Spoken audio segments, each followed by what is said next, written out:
Okay, I think we can get started now. My name is Greg Brzezinski, and I am the director of the Seeger Center for Asian Studies.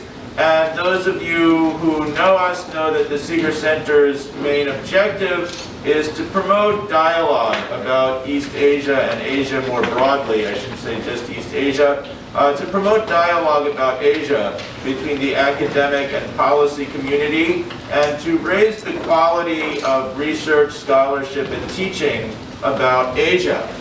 Today's event is part of a long history of events related to Taiwan that the Seeger Center has been carrying out, and this is, I welcome all of you to our first Taiwan conference of the year, and the first panel of this conference is going to be dedicated to the issues of economic security and supply chain resilience. We have three very interesting and excellent speakers here for our first panel. I'm just going to introduce them briefly and then turn the floor over to them.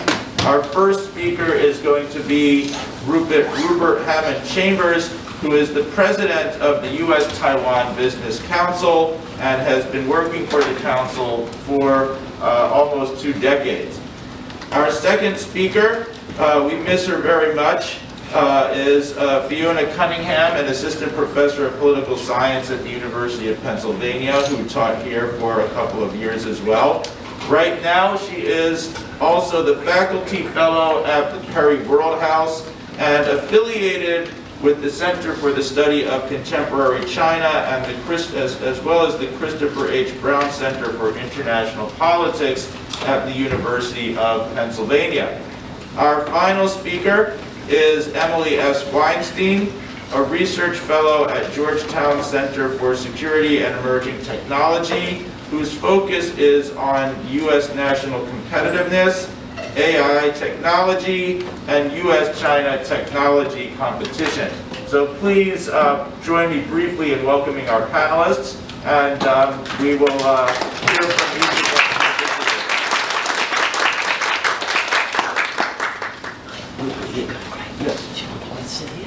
No, you can, whatever you want. Yeah. Minding the light. Thank you. Do whatever you're comfortable. If you want to sit here, I have my Seeger Center mug. Just little advertising, we'll put that right there, Seeger Center. It's a great pleasure to be back in the Seeger Center for a number of different reasons.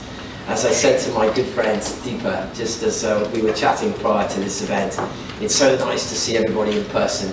I know it's been a wee bit since things died down, but I personally am a great believer in people-to-people contact as opposed to virtual. Virtual has its utility and certainly drives a lot of Taiwan-related economic activity as people buy laptops and PCs and other mobile communications that allow them to do virtual. But there's, in my opinion, rarely any substitute for getting together and seeing friends and making new friends and connecting directly.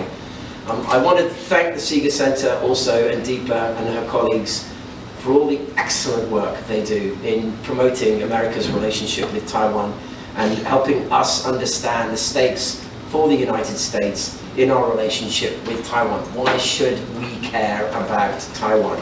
And Deepa and her colleagues make an important contribution there. I'd also add, I've done Taiwan professionally my entire career, and when I started working for some people who were at the tail end of their careers. I did not work for Gaston Seeger directly, but I certainly worked for some of his colleagues like Jim Lilly and others. And in the 80s and 90s, they laid the groundwork for a great deal of what we know and do in this day and age. And I always like to recognize Gaston Seeger's role and the fact that his name is so prominently displayed in this important institution. Deepa asked me if I talk a wee bit about supply chains this morning, and I'm just going to throw a couple of things out here. I'd like to just tell you what we're seeing at the US-Taiwan Business Council. I like to think of us as a wee bit of an aggregator. We have about 56 or 57 members across the board. About half of that is tech, energy, pharmaceuticals. Some of you may know we do defense work, although that's a smaller constituency in our organization.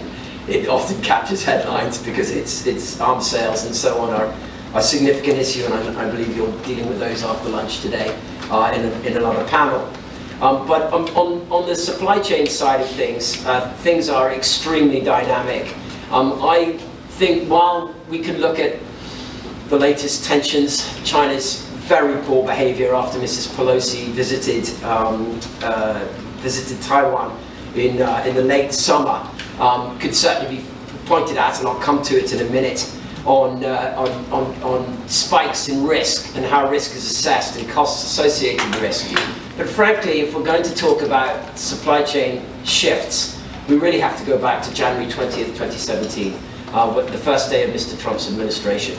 And in my opinion, a badly needed shift from an accommodationist policy, a bipartisan accommodationist policy toward China that had existed through the Clinton, Bush and Obama years, to one that assessed more realistically how we should address and deal with the challenge from China.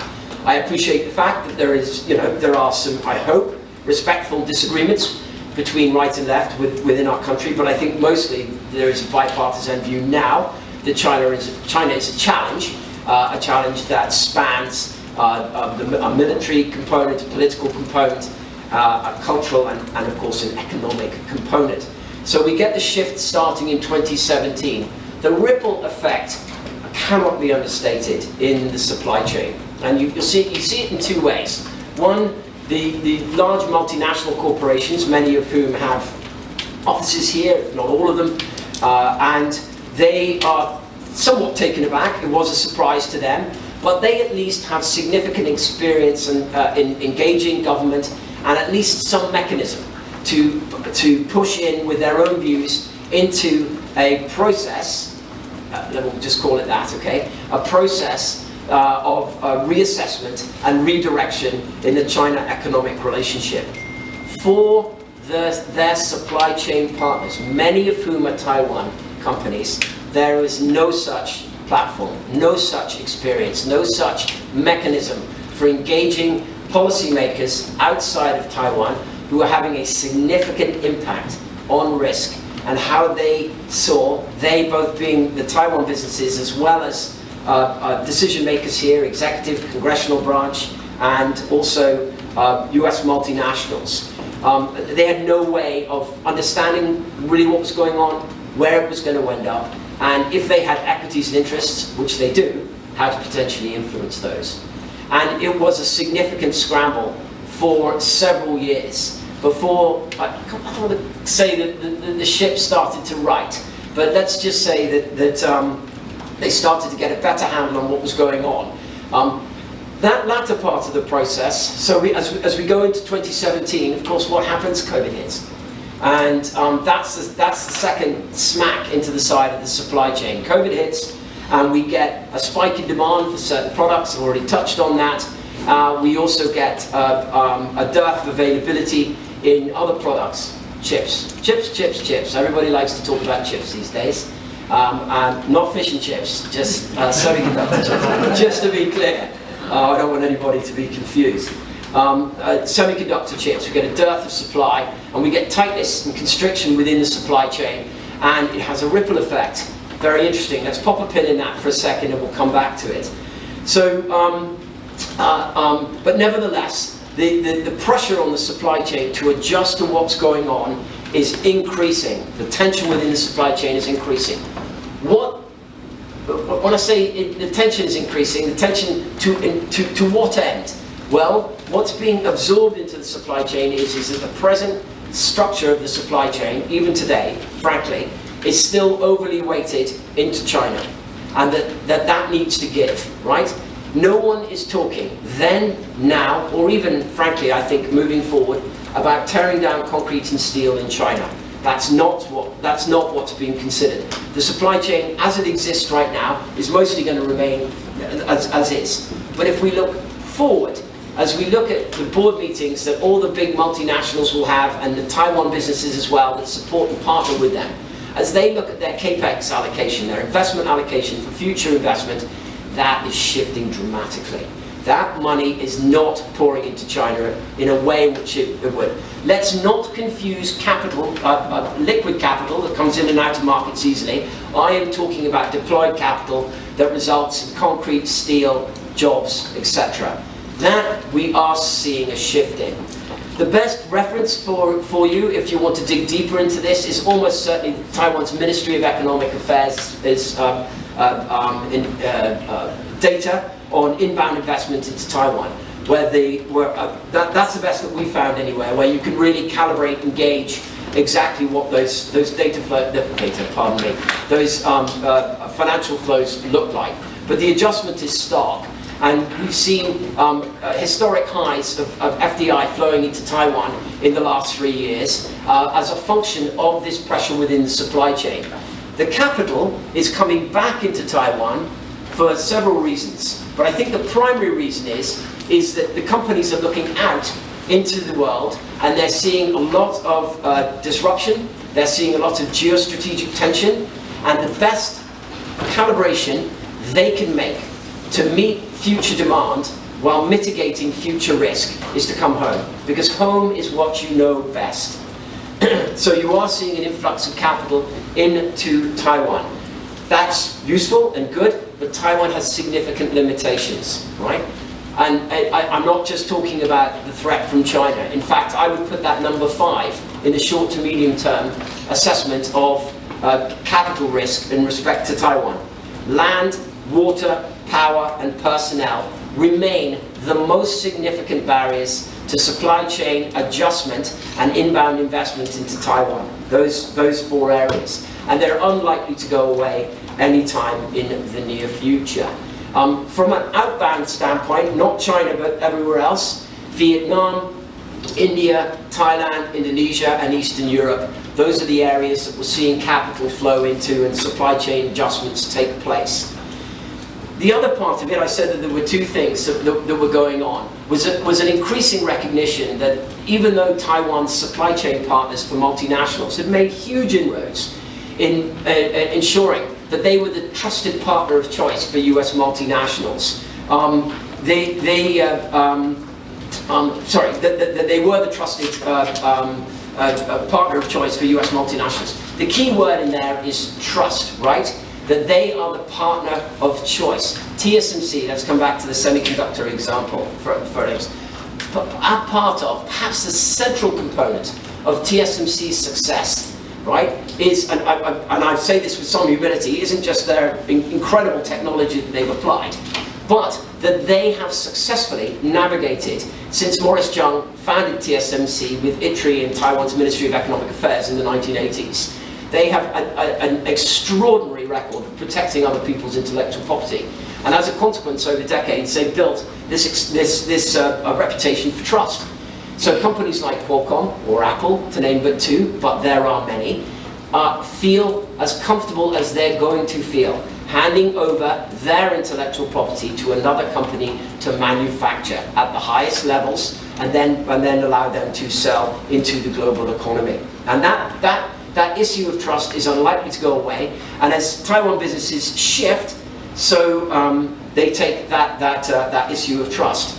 But they've also had to calibrate the fact that they got into that position by driving a cost machine, if you will, that basically prioritized above and beyond everything else the manufacturing of whatever they were producing at the lowest possible cost and the highest possible standard, right? But that is shifting now. Right? Those aren't the only characteristics. Geopolitics and neo-industrial policy in countries like us here in the States, well, Europeans have been back into this for a very long time, but nevertheless, let's, for argument's sake, say they also have a sort of neo-industrialist policy sort of playing out a wee bit at the moment as well. And it's drawing the companies in because they recognize, yes, it's important to be closer to companies, but their markets are demanding that the supply chain be spread out more. Okay, one thought, and then a couple more things, and then I'll stop. It's not a sailboat on your summer holidays doing a quick turn, right? The supply chain into a new direction. It's not. Think of a US aircraft carrier, right? Full class. it turns very slowly, right? And that's something to remember about what's happening in the supply chain. Yes, things are changing. Yes, companies recognize that and are looking to deploy capital in new areas and in new ways. But the bottom line is that you can't measure it in weeks and months, it's measured in years. Some may argue, and we could certainly get into it in the Q&A period, do we have years? You know, is Xi Jinping so hell-bent on attacking Taiwan in the short to medium term? Can we adjust our supply chain in a suitable period of time to mitigate the risks inherent on having too much of our economic interests embedded in one particular part of the world? That's a pretty good subject perhaps we could get into in a wee bit. Just a couple of data points I pulled off. I was just looking at yesterday as I thought about today, just to illustrate why Taiwan will remain a critical partner in the supply chain, irrespective of the fact that the PRC's strategy, and I know that we are caught in the States often in a binary choice between peace and war when we think of US, Taiwan, China. I don't think of it that way. I actually think that while China's military power underpins its foreign policy, actually they're looking to absorb Taiwan without firing a shot. Economic coercion is very much at the center of that, and they seek to place this pall, if you will, over this umbrella over Taiwan to declare it a dangerous place to do business. Don't do business here. The more economic pressure they can place on Taiwan, the more pressure they can place on their people, the more pressure they can place on them making some sort of accommodation with Beijing on Beijing's terms, not on the terms of the 24 million people who live in Taiwan. But when we look at chip equipment procurement for 2022, Taiwan will lead the world. The association, the Trade Association for Semiconductor Equipment, they're looking at $30 billion worth of sales into Taiwan for this year alone in chip equipment. The investment is staggering. Taiwan is going to continue to be absolutely the center of the semiconductor supply chain. Bear in mind, the CHIPS Act has 52 billion in total, and Taiwan is spending 30 billion just this year on semiconductors. So just to give you some sense of just how much capital continues to flow in and how central Taiwan remains to that. Gosh, there's so much more we could chat about. I'm going to wrap up right there. Thank you all very much indeed.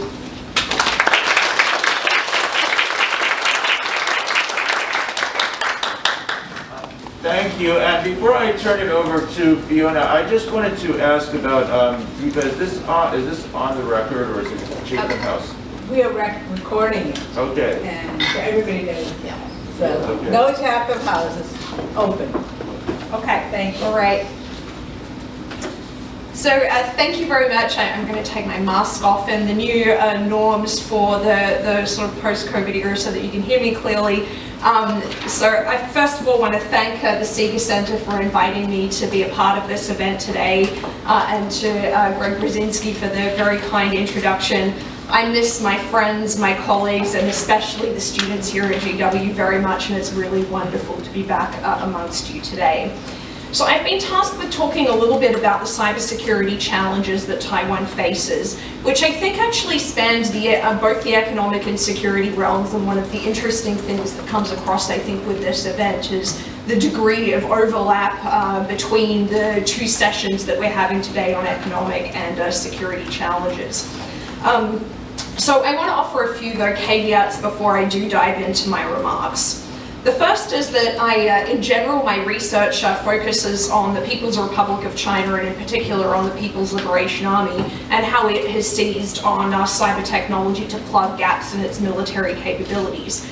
So my ability to speak to these challenges from a perspective that is sensitive to the facts on the ground in Taiwan is limited by the fact that my field work always took me to Beijing. And I do want to acknowledge that, because I think when it comes to cybersecurity challenges, many of these things are shaped by the very specific kind of local context onto which the technology is grafted. The second caveat that I wanted to offer is that one of the unique features of the internet is that it is easier to hide what you're up to, at least for some time, and from most people. So a picture of Taiwan's cybersecurity challenges is always going to be somewhat incomplete when working from open sources. So with that out of the way, I want to focus my remarks on the cybersecurity challenges that spring from cross-strait relations, although I recognize that Taiwan faces many of the same cybersecurity challenges that other states that don't have the PRC as their neighbor with a specific kind of political agenda also face, in particular in areas of cybercrime and coming from non-state actors. But the key point that I want to make today is twofold. The first is that Taiwan is a highly networked, technologically sophisticated, open society, but its dependence upon digital technology also makes it vulnerable to malicious cyber activity. The second aspect of my key point is that Taiwan's security environment is overwhelmingly shaped by the People's Republic's long-standing desire to absorb it without destroying it. And the cyber domain has some novel advantages to help the PRC to achieve that aim, although, as I'll note, it's not a silver bullet. So I want to use the rest of my time to examine how the PRC uses cyber tools for the different logics that form a part of its reunification strategy. And here I'm borrowing from a framework that I found very useful for understanding that strategy from Professor Phil Stillwanders from the NDU just across town.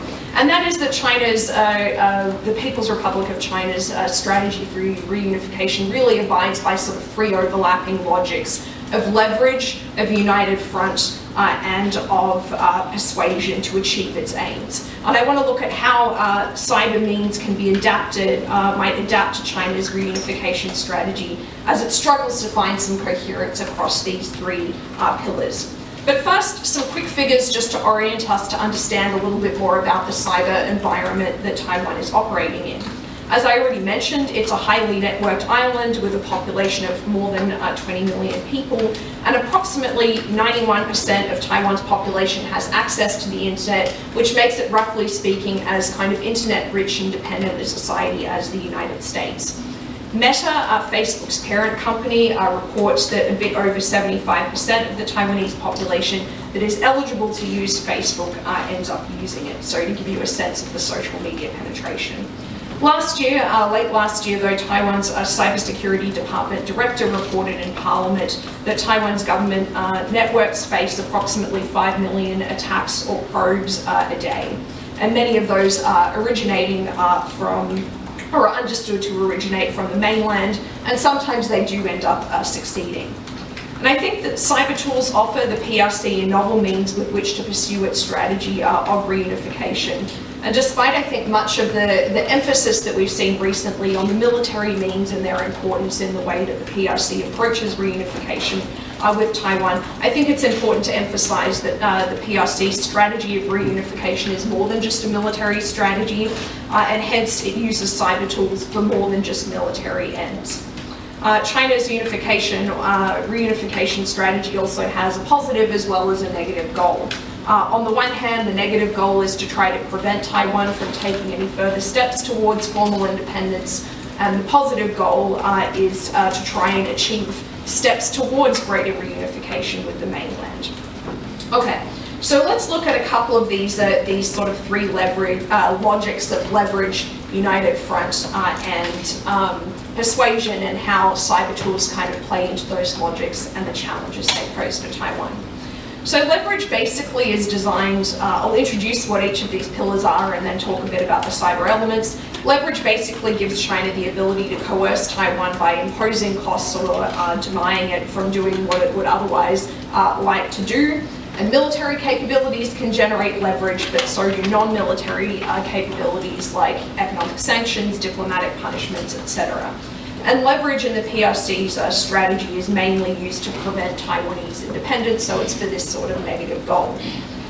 So China's pursuit of leverage against Taiwan poses challenges for the island in at least 5 ways. Most obviously, the PLA, the Chinese military's investments in cyber capabilities over the past 2 decades contribute to its capabilities to coerce Taiwan. So first of those sort of 5 options, as I've written in some recent research that's just come out and been published, the PLA invested in offensive cyber operations that could attack strategic targets like critical infrastructure to try and gain coercive leverage against the United States after NATO accidentally bombed China's embassy in Belgrade back in 1999.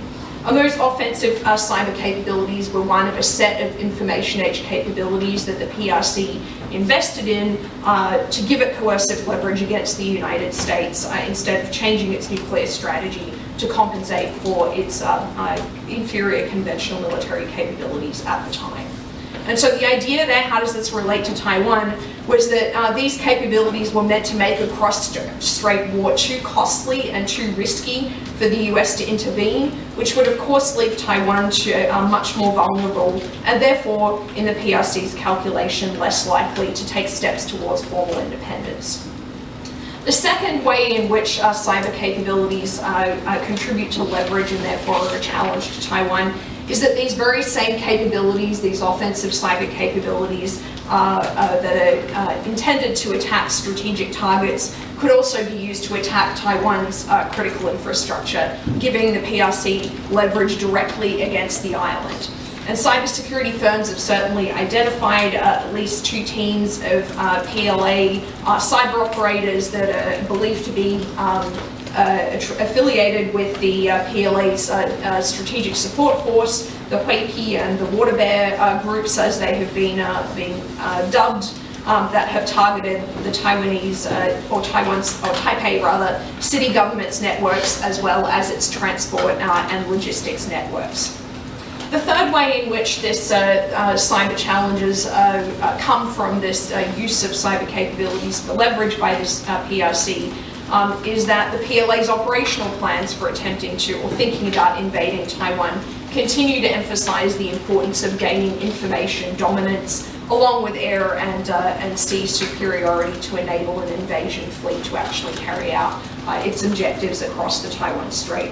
And information dominance here essentially means China having the ability to exploit and use information on the battlefield in its military operations to support them, while being able to deny an adversary the ability to do the same thing. And cyber operations play an important part in that campaign, but also alongside other types of capabilities like electronic and psychological warfare, as well as kinetic strikes. And this campaign is often kind of understood, especially in this town, with the US Navy and Air Force in mind, but of course these same kinds of capabilities can also be leveled at the Taiwanese military to reduce their effectiveness in defending themselves. Fourth, and here we're moving away from sort of the conflict spaces, the PLA texts also often describe this idea of a strategic blockade campaign, of which an information blockade can be a part of or can be a standalone campaign. And the aim of a strategic blockade is to damage an adversary's diplomatic, economic and military links with the rest of the world and reduce its combat capabilities and war potential. And so you can see then again, information capabilities would be playing in ways to sort of seal Taiwan off from the long term to achieve objectives in that way. Fifth, cyber espionage can enhance the effectiveness of any of these military operations by gaining information about Taiwan's defenses, its intentions, etc. And again, some recent research published by scholars describe some of the kinds of spear phishing and other types of social engineering campaigns that are designed to try and gain access to Taiwan's networks by posing as real people and sending sort of fake invitations. These last 3 sort of cyber challenges enable the PLA's overall military leverage to coerce Taiwan, rather than the first 2, which sort of standalone ways that cyber operations would be used for leverage. But I do want to emphasize that cyber capabilities and cyber challenges to Taiwan can also manifest themselves outside of this military area. So for example, the PLA's efforts to coerce Taiwan in the non-military realms also poses cyber challenges, in particular in its diplomatic isolation, because Taiwan has difficulty participating in the kinds of international organizations and conversations that would enable it to shape the rules and the kind of practices of cyber governance internationally, and especially some of those that are taking place within the auspices of the United Nations. And I'll give one example here quickly, which is to say that in some recent rankings of cyber power indexes, Harvard's Belfer Center Cybersecurity Project ranked Singapore among one of those top 30 nations. Yet Singapore's population is roughly a quarter of Taiwan's, and its internet penetration rate is lower. But one of the reasons why it happens to have that greater set of influence is in part because it is a major player in cyber governance, which is something that's much more difficult for Taiwan to do.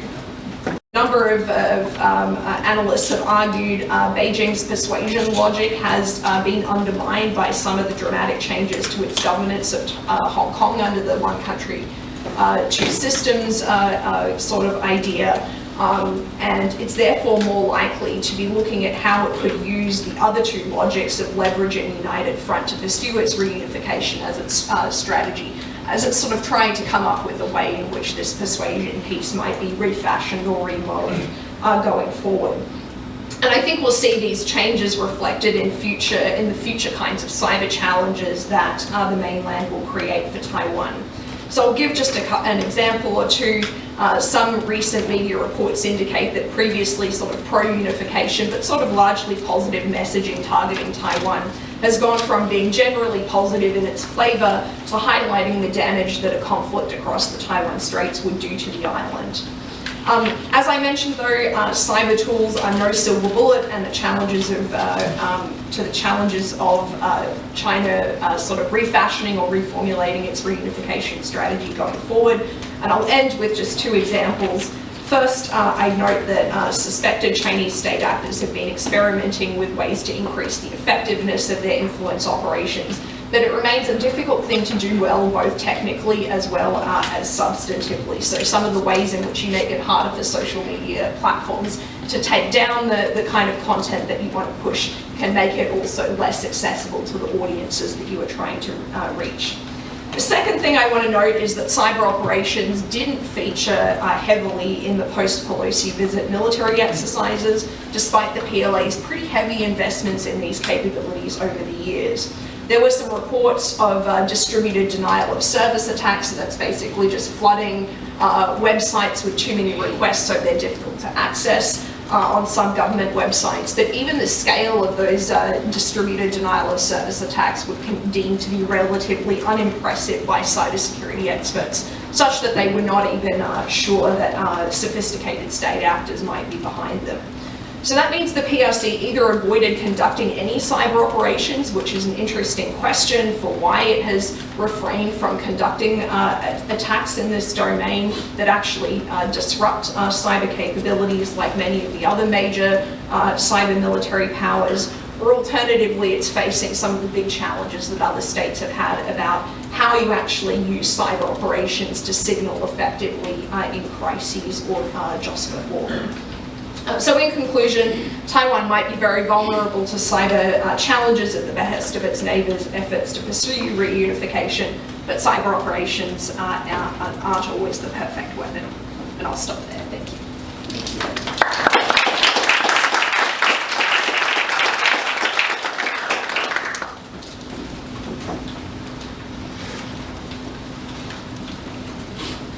All right.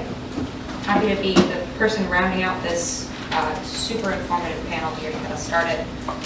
Did you have a PowerPoint? No, I'm totally fine. Thank you.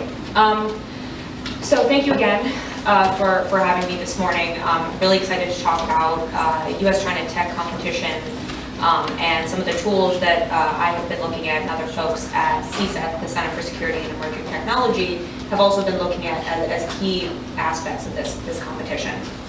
So my presentation this morning is going to focus on mostly on one tool, export controls, that are often viewed as a tool at the center of this topic of decoupling.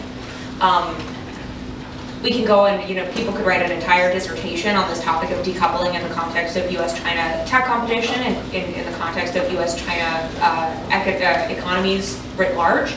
But I'm going to focus today on kind of two pieces of this. So first, I'm going to provide a quick historical case study that actually a colleague of mine and I recently looked at to try and provide more nuance to the conversation around export controls and decoupling, and we applied that to artificial intelligence. So I'm going to talk a little bit about that.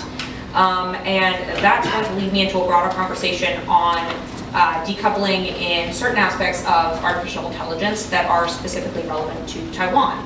So this will be compute power. So GPUs, chips, other types of things that are helping to accelerate artificial intelligence. After that, I'm going to talk a little bit about the future of multilateral export controls and the future of the future of U.S. export control policy with regards to this U.S.-China tech competition. Because I think in the wake of Russia's invasion of Ukraine earlier this year, we've seen a lot of conversations about, okay, we use this multilateral export control system that we built very rapidly to get, to punish Russia or to slow Russia down in its invasion of Ukraine. So what lessons can we learn in the context of Taiwan? So that's how I'm gonna end. So to get started, the historical case study that I'm actually going to talk about is one from the mid to late 1990s, and it involves U.S. satellite companies, two in particular. Some of you might be familiar with these two companies. They are Hughes Electronics Corporation and Loral Space and Communications. So everyone, I'm sure in this room knows, 1979 comes around, U.S.-China normalize relations. And we see an influx in cooperation across all different sectors. But I want to point out actually that space was one that everyone kind of jumped on pretty quickly. And I'm sure for those in this room who are familiar with the famous picture of Deng Xiaoping sitting in Texas at a rodeo with his cowboy hat on, he was actually in Texas to go and visit NASA's Johnson Space Center. And that happened during the first month of 1979. So as soon as relations were normalized, they went ahead and started talking about collaboration in space. And we saw collaboration in space between the US and China, particularly in the context of satellites, be a pretty prominent part of the relationship for those 2 decades. Even after the Tiananmen Square massacre and some of the US sanctions that happened after that, we saw actually that collaboration in satellite technology seemed really to continue without any fuss. So up until probably about the mid-1990s, things were going swimmingly. We saw a lot of US companies, but not just US companies, French companies, German companies, a lot of the big leaders in space technology going over to China, these big multinational corporations going to China and having their satellites launched on Chinese rockets.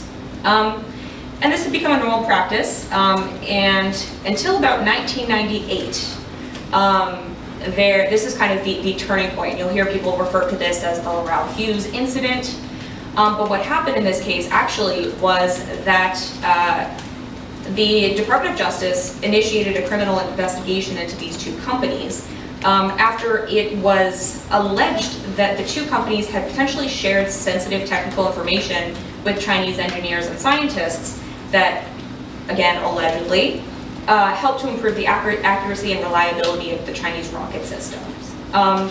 This actually came about totally coincidentally. This had to do with, so I think about in 1995, 1996, there were 2 launch failures in China that involved Loral and Hughes satellites.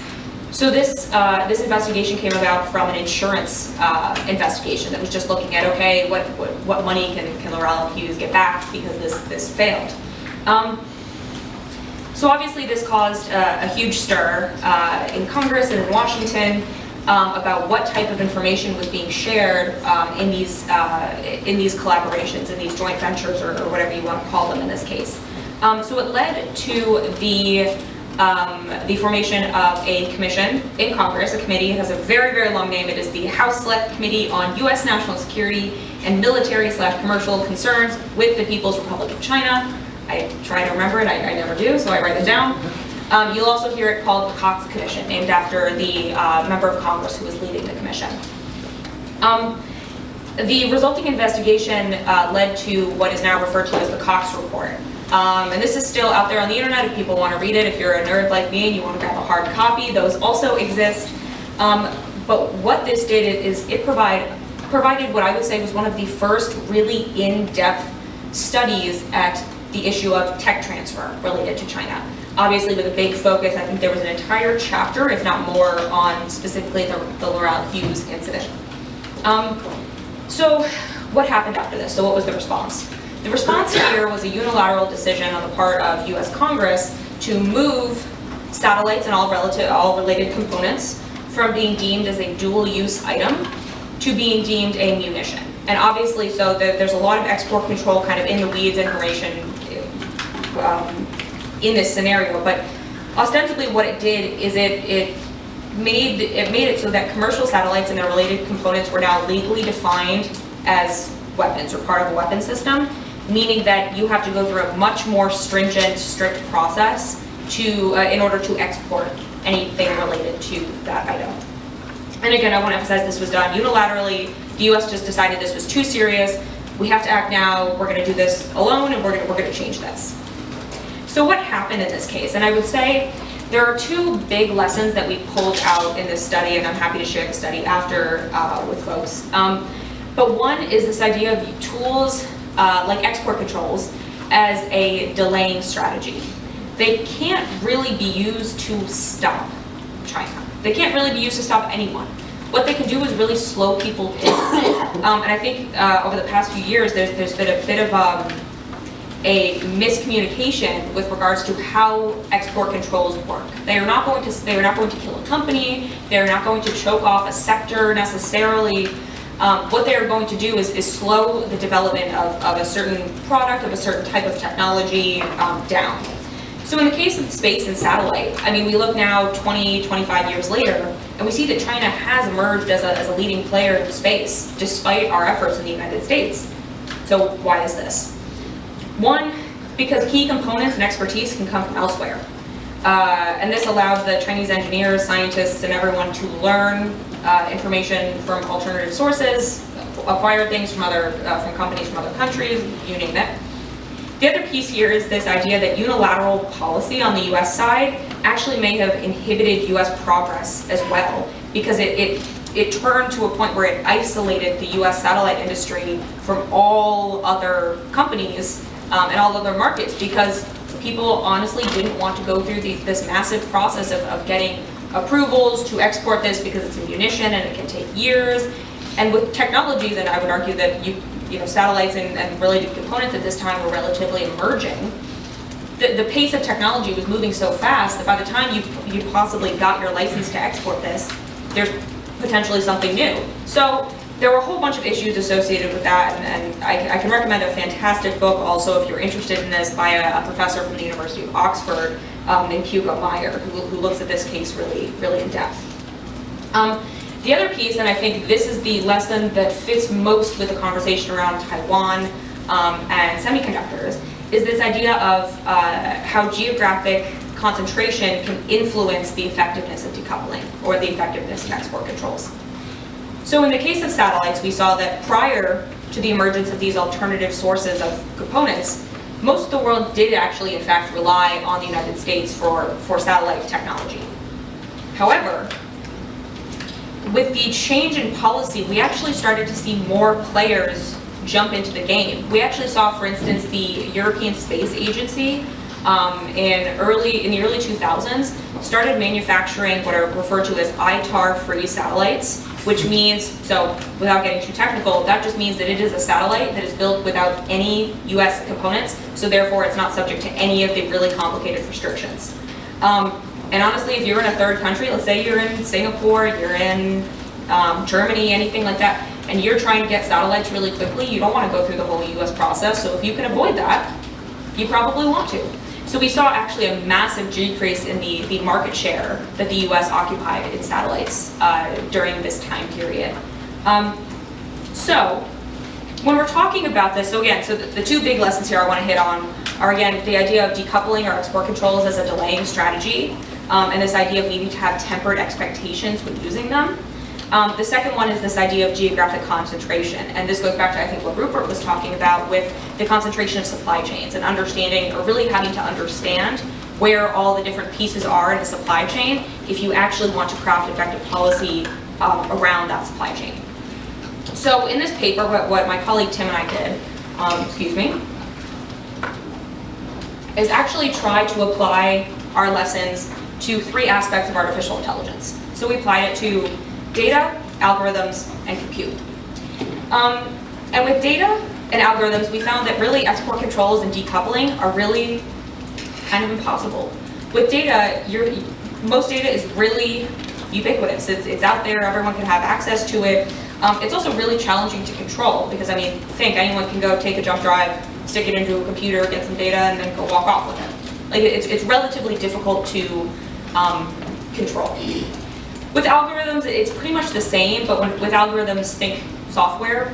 There are ways to control software, but in emerging technologies and a lot of the software that's related to artificial intelligence, a lot of the software actually is developed in the open source. Companies like Facebook, Google, all of these big software companies have designed these types of tools to be available to everyone. So trying to control that or trying to slow China's progress in AI by controlling algorithms is just, it's not going to work. So the last one that we studied was this idea of compute, so the hardware. And what we found is that, yeah, it's a possibility, but it's pretty fragile. And we have to, again, going back to the conversation around tempered expectations and geographic concentration, when we're thinking about chips, when we're thinking about GPUs, when we're thinking about any of these advanced semiconductors, we usually can satisfy that geographic concentration piece. It seems like, with conversations around the CHIPS 4, the Fab 4 alliance, which includes Taiwan, Japan, South Korea, and the United States, that we potentially can develop some type of plurilateral arrangement where we can try to cut off, I think those 4 countries, if I remember the statistic correctly, occupy more than 70% of the chip supply chain. So that's pretty good in terms of geographic concentration. The problem with it, though, is that GPUs and a lot of the things that are used to accelerate artificial intelligence development are reaching their ceiling. And I am so far from an expert in this. I rely very heavily on some of my colleagues at CSET who have studied this and are actual technologists. But some of my colleagues have actually written on this idea that with computing power, with chips, we're reaching a point where the chip actually, in order to, to accelerate whatever type of AI you're working on, you're going to need so much power that it actually is going to start to taper off. You're going to need more power to power the system you're working on than you actually have room for. You have to start pulling in more memory, you have to pull in all these other separate things, and it makes everything a lot more complicated. It reminds me too of what Rupert brought up with in terms of just kind of finite resources. So water, I think, isn't TSMC, I think, the #1 user of water in Taiwan? Yeah, so thinking about things like that, if at this point in time, TSMC is taking up so much of the water and power and everything in Taiwan, what would happen if we needed to continue to accelerate the power usage there too? So what we argue for, or what we argue in this paper, is this idea that we can potentially use export controls in the context of GPUs or in the context of certain advanced chips. And you'll see, actually, for those who follow this in the news, about a few weeks ago, the Biden administration, well, it was never an official announcement, but it was revealed that the Biden administration had asked NVIDIA and AMD to stop shipping their most advanced GPUs to China. So this fits exactly within the conversation that Tim and I wrote about, this idea of, yeah, if we cut off the most advanced chips, we're not cutting off everything, and this is going back to this conversation about being really specific about what you're trying to control, you actually can potentially have some effect. But again, going back to this idea of needing tempered expectations, cutting off China's access to these chips is not going to be the end all be all. It's not going to stop China from innovating. So now that I've talked about that, I want to just round out my conversation with looking at the unilateral, plurilateral, multilateral conversation around export controls too. Because again, I'm sure for a lot of people in this room, I was personally very tired of all of the papers that were, comparing, Russia to China, Taiwan to Ukraine. It was an ongoing conversation.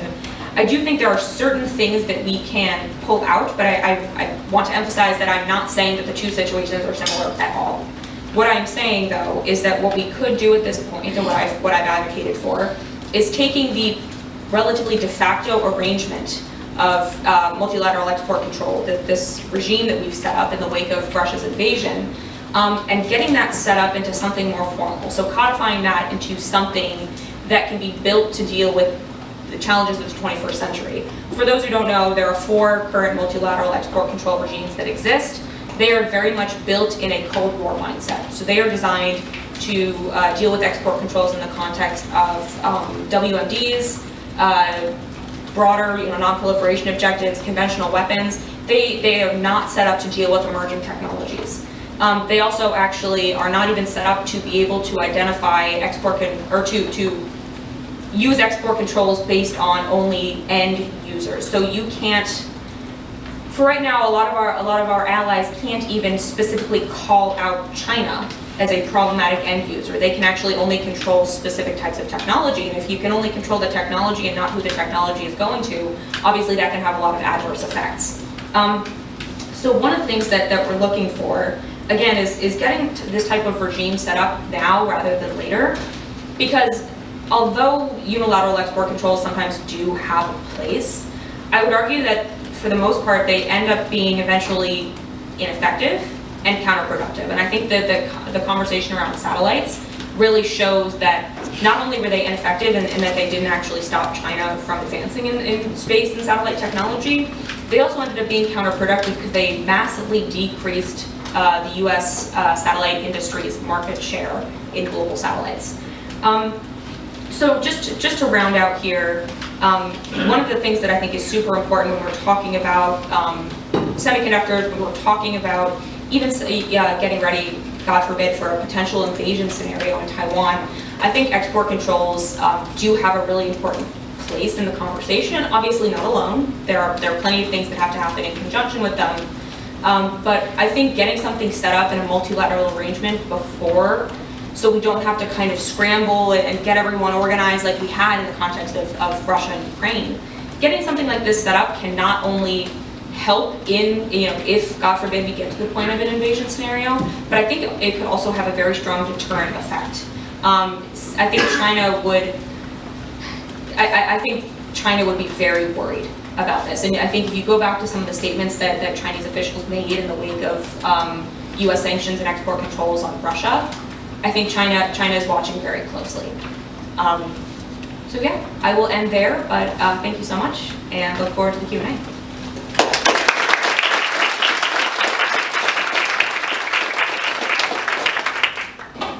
Okay, thank you for those 3 very, very excellent and interesting presentations. So now we are going to open up the floor to Q&A. I will call on people, so please raise your hand if you want to ask a question. Also, if I do call on you, please identify yourself first. So, questions?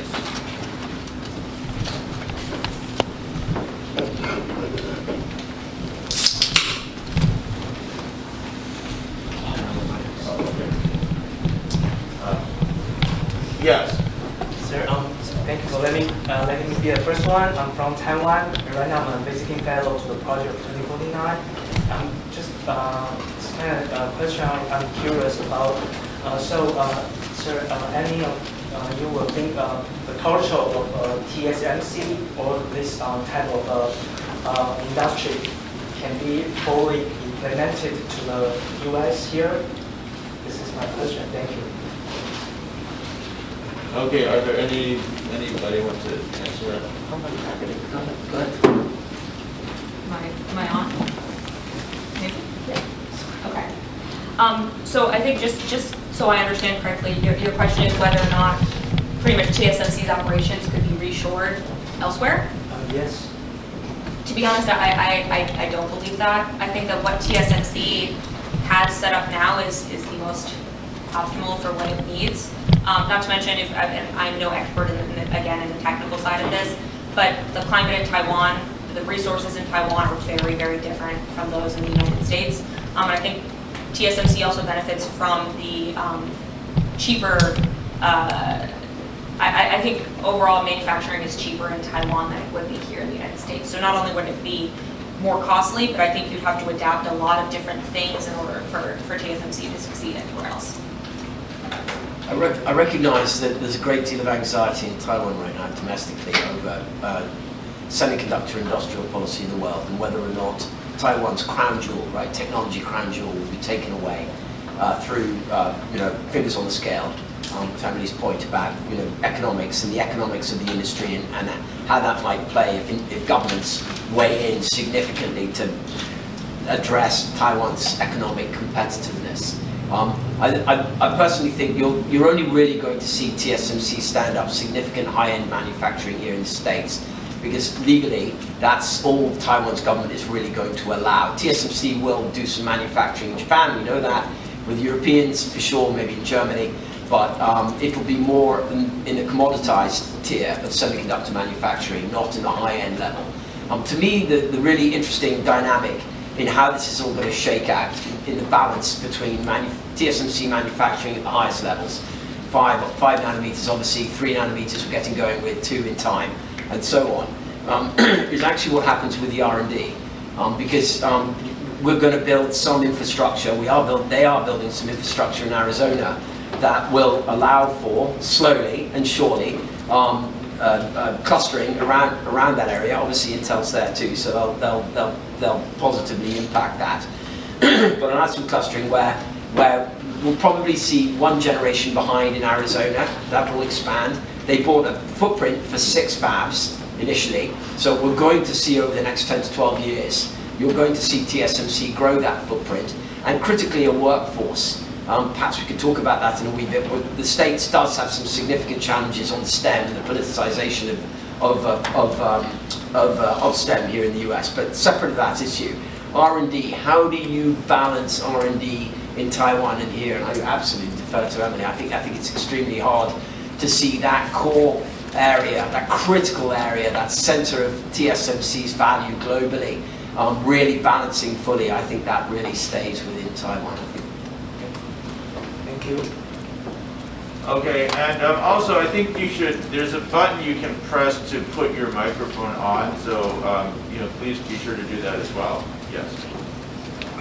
When it comes to TSMC's vulnerability to China via cyber attacks, what challenges does TSMC face when it comes to the cyber arena, when it comes to cyber theft or sabotage by China, and what steps has it been taking to mitigate that kind of threat? Yeah, sorry, you forgot to introduce yourself. I'm Sanfin Kanela. I'm just a MAI student here at GW.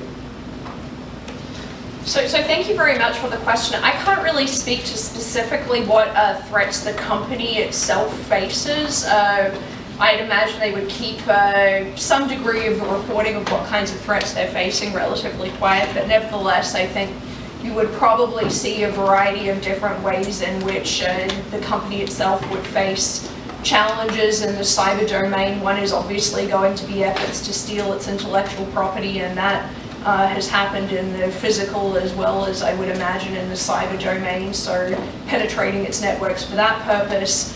I could imagine also for sabotage as well, although that would be a self-inflicted wound for China because it is also relying upon that production capacity for its ability to get its hands on some of the chips that it needs as well. So, I think you have to think through what would actually be the motivations for China to be engaging in cyber operations against this country, and attacks may not necessarily be in its interest, but the theft of intellectual property, the surveillance that you may be able to gather about, what kinds of plans and movements that individuals, China might want to target for some of those issues. Is probably where most of the energy lies. That would be my best guess, but I would defer also to my colleagues on the panel who may know more on the company side specifically. I would just add that I think one of the points that's very specific to the chip industry too is that in a lot of cases this technology is so advanced, and I'm not just talking about the chips themselves, I'm talking about the equipment used to manufacture the chips and to design them. Some of it is so advanced that there have been quotes, so this came in particular in the context of ASML, the Dutch company that makes EUV photolithography machines, that a general manager from a Chinese chip company in Shanghai actually said, even if ASML were to hand us the blueprints to their EUV machines, we still would not be able to replicate them because of the significant amount of tacit knowledge that exists behind building them, upkeep, running them, all the different things. So I think, I agree with Fiona about this idea of, I don't think China's necessarily going to go in and try and destroy infrastructure, but they might obviously try to surveil, steal IP and things like that. But I think we need to remember that there are certain cases that the blunt force IP theft might actually not work in certain.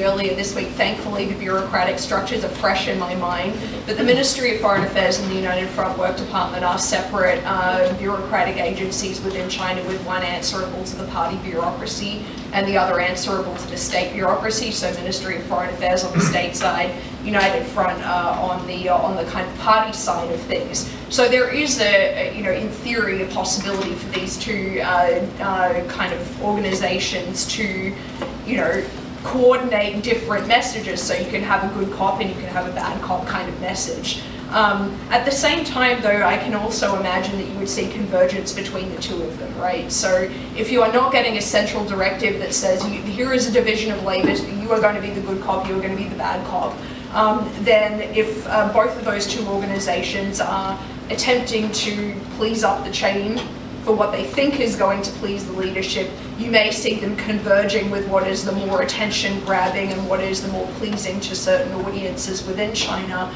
rather than really thinking strategically about how they can leverage their different kind of tools, right? Because United Front and the Ministry of Foreign Affairs have very, very different types of tools at their disposal and different channels of influence that they're trying to cultivate, one public, one more surreptitious. But my hunch, I guess, is that the convergence suggests either you're getting a directive from up on high that this is the way the messaging should go, or alternatively you are seeing competition and bureaucratic innovation that leads towards convergence. And I think it's probably the latter. Yes. I'm Kathy, and I'm an MAI student for first year. And actually, I have like two perspectives. I work in legislative branch in Taiwan, and my boss is the chairman of economic committee. Yes, and second, my perspective is my father runs a semiconductor company in Taiwan, and we do compound semiconductor, which is third generation semiconductor. So I have like two perspectives. First one is how to develop like Taiwan's chip policy.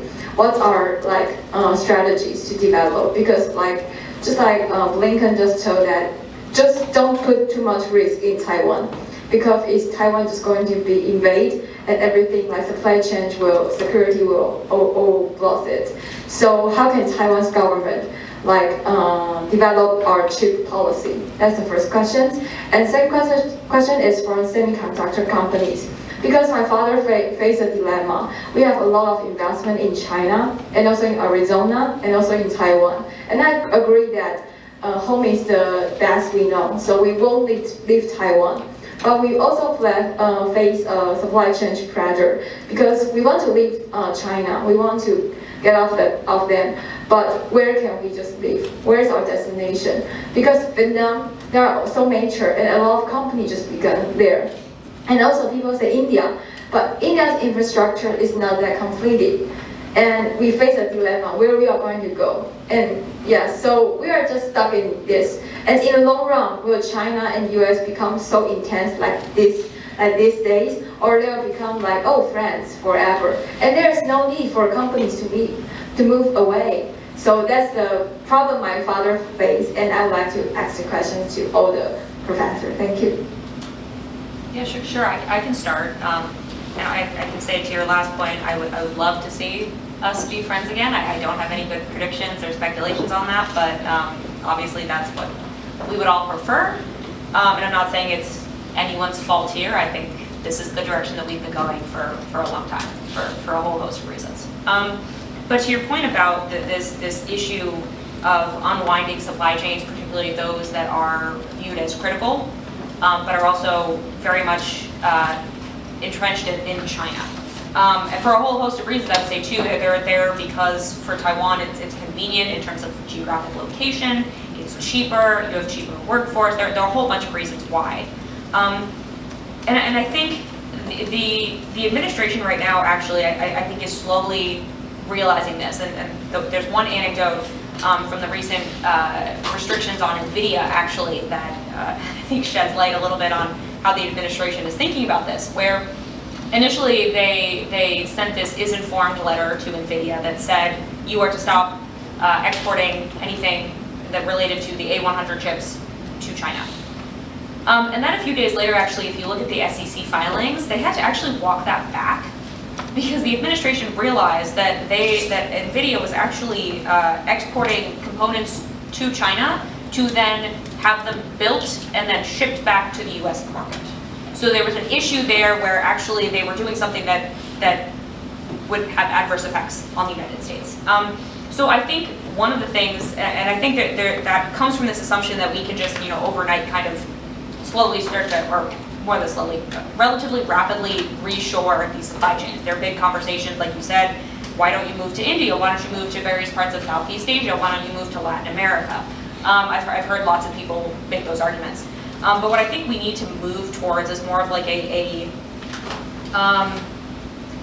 slow kind of paced out withdrawal from China. I think we can do that in a way that we can simultaneously, and if you want to say like, I like to think, when we're thinking about competition, I like to think about it in terms of promote and protect.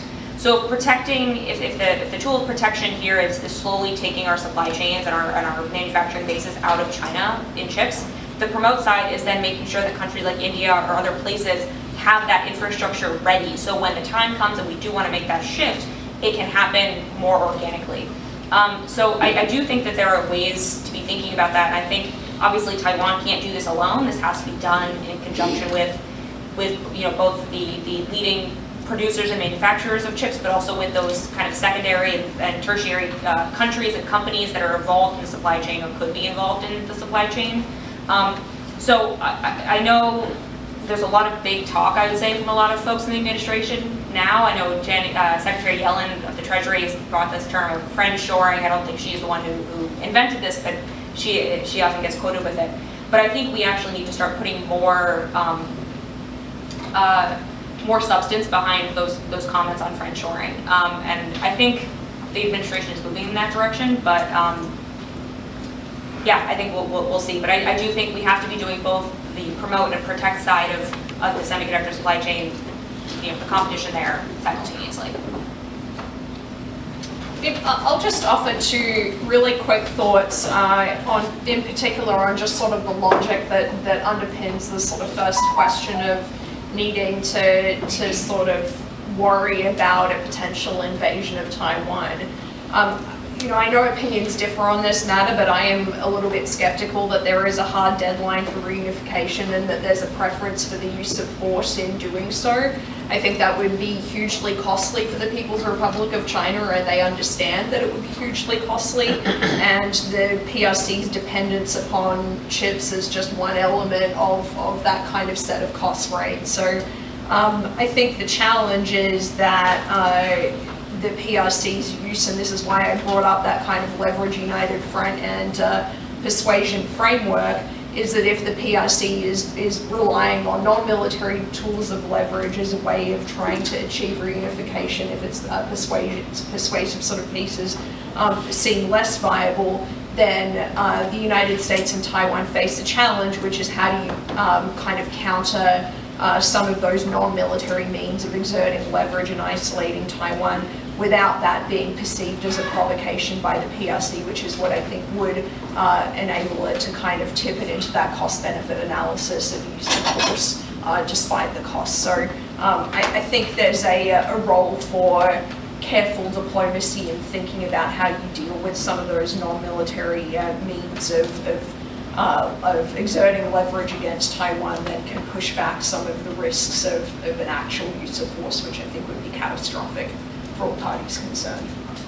I loved Fiona's opening comment, just all of it, but her particular opening comment, I would like to hammer this nail too, on the point that the PRC, the prioritization that we seem to be placing in our binary discussion here in the States about peace and war with China, perhaps is less of a priority for the Chinese than we give it credit to be. no one's, I'm not putting words in your mouth, Fiona, but no, I certainly don't seek to be cavalier about the Chinese military threat, but certainly the breathlessness with which it's been covered over the last few months I found extremely unhealthy, and actually from my own read on what's going on with Beijing, it's not, we don't have the order quite right. But your questions are a good one. Just very quickly, I think your family can continue to expect semiconductor policy in the States, irrespective of whether Republicans or Democrats are in charge, as a choke point for US policy towards the Chinese. The United States is going to continue to look at the semiconductor industry sector writ large as a potential pressure point. Taiwan, from Taiwan's standpoint, to the Project 2049 gentleman's comment, and yours too, I recognize the anxiety going on, right, within the people specifically, and then to your bosses in the Li Fai Yuan, right, about how to manage that anxiety and how to position Taiwan. My recommendation is that Taiwan continue to, I was going to say nudge up, but continue to streamline and parallel US policy, regulations, laws, our overarching policy in respect to semiconductors as best as is possible. That to me is the best path forward. And I'm afraid that there is no crystal ball in the non-linear nature of the transition we're underneath right now on supply chains, particularly for your sector. We're going to bounce around a wee bit, and your point is very well taken. You go to Mexico, you go to Vietnam, you go to, I mean, the infrastructure isn't there, or the personnel isn't there. I mean, it's hard. Taiwan is, well, I was going to say caught lightning in a bottle, but it really has. And replicating that anywhere, even here in the States, is hugely challenging. Okay, I think we have time for maybe one more question. The young lady in the blue jacket. Thanks for your presentation. I'm Shannon, and coming from Johns Hopkins Studies, a graduate student here. So my question, I have two questions here. So first is about the export control. So I agree with on this point that establishing a multilateral export control mechanism is very important. But my question is that, so there is actually fierce competition between Korea, Japan, and Taiwan. So as United States want to establish this Chip 4 alliance here, how do they coordinate different countries' interests there? So that's very important. And the second one is about the cybersecurity. So as Fiona said, the cyber capability side, Taiwan is very vulnerable. So I assume US assistance is quite critical. So can you just talk a bit about the cooperation between US and Taiwan on the cybersecurity side? Yeah, thanks. I can comment quickly on the export controls. I think that's a great question, and I think particularly in the context of the Chips 4 Alliance, still in its nascence. I don't think we necessarily know where it's going. I think, and I think we saw early on that there were struggles in getting South Korea in particular to get on board with this for a whole host of reasons, not to mention that I'd say South Korea, Japan, and Taiwan both have such a heavy presence in China that I think they're really and fairly worried about the direction that US policy is going in terms of pulling everything out of China. I do think the best way to go forward on this is to maybe step away from the idea of a regime that is focused specifically on export controls to something more, to something broader. And I like the idea that it's this Chips 4 or Fab 4 alliance, because I think you can do the export controls or coordinate the export controls simultaneously with industrial policy efforts. And I think it fits nicely with the conversation and the comments that Rupert just had about making sure that we don't necessarily have to have big overarching policy under these four, or for these 4 countries, but what we can do is make sure that our semiconductor industrial policy is aligned to the extent that it doesn't necessarily put one country or one company over another. I think this is a big conversation in export controls, this fear that in particular the US might be using export controls to promote protectionist policies or mercantilist policies. So I think getting everyone in the room and having the conversations about, okay, this is why, for instance, in the United States, we wanted to use this export control policy. We didn't intend for it to have this effect on Samsung or TSMC or SK Hynix, whoever you're talking about. But having those conversations and hammering out those unintended consequences in conjunction with the conversations on, okay, if we're going to use export controls here, or we're going to block something here, how can we as the 4 leading producer countries make sure that we're filling those gaps via industrial policy means? So I think that that's, I would emphasize again, making sure that the export controls and the industrial policy conversations are happening at the same time. They can't be one after the other. So Shannon, I'll try and answer to be, how long are we now? You can answer briefly. Okay, all right, so I'll answer very briefly, which is just to say, at a top line, I actually don't know what the framework is at the government-to-government or military-to-military level of what kind of cybersecurity assistance is flowing from the United States to Taiwan. But I will just note really quickly, with its governmental and military-to-military partnerships with other states, the United States has engaged in a number of types of collaboration. So some of it is specific to the Five Eyes intelligence cooperation network and goes to the kind of intelligence linkages that already exist between the GCHQ and NSA and the signals directorates in some of the other Five Eyes countries. So that's a specific type of kind of partnership and assistance and sharing that one sees. Another way that the US Cyber Command often assists is to send hunt forward teams, so at the invitation of a partner country, and you saw this in Eastern Europe and in Ukraine in the lead up to that conflict, but invites a team of US Cybercom officers who will assist them to kind of protect their own networks and find out who's on them, etc. So that's another option that I can imagine may be occurring or could occur if things advanced in a certain way. But one of the difficulties actually is what do partnerships, whether they're formal or informal alliances, actually look like in cyberspace, because on the one hand you can provide your partners with training, but you can't do really arms sales to cyber arms sales isn't really a thing, because you are tailoring each of those capabilities to the kind of networks that you're looking to target. So more often you see the partnerships are occurring more at the training level, but there are issues there as well, because you lose control essentially of the skills that you're transferring. The final piece, though, I think, is that there's a lot of non-government collaboration that can and does occur as well. So between cybersecurity firms in the two countries, between scholars and the media in particular in unearthing some of the disinformation and influence operations pieces is also really important, because some of the best countermeasures for that is simply exposure. Okay, well, let me just offer a round of applause for our panel.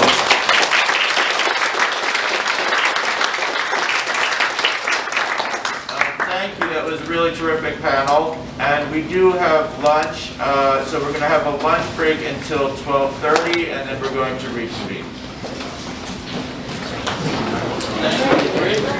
Come back from lunch. I hope you're all refreshed and ready. I'm sorry we had a little bit of technical glitch here, but I think we have experts working to fix whatever else is left. But let me just get going. Well, we had a really illuminating panel in the morning, and I know that the panel you're about to hear is going to be equally enriching. And so I want to just welcome the next panel.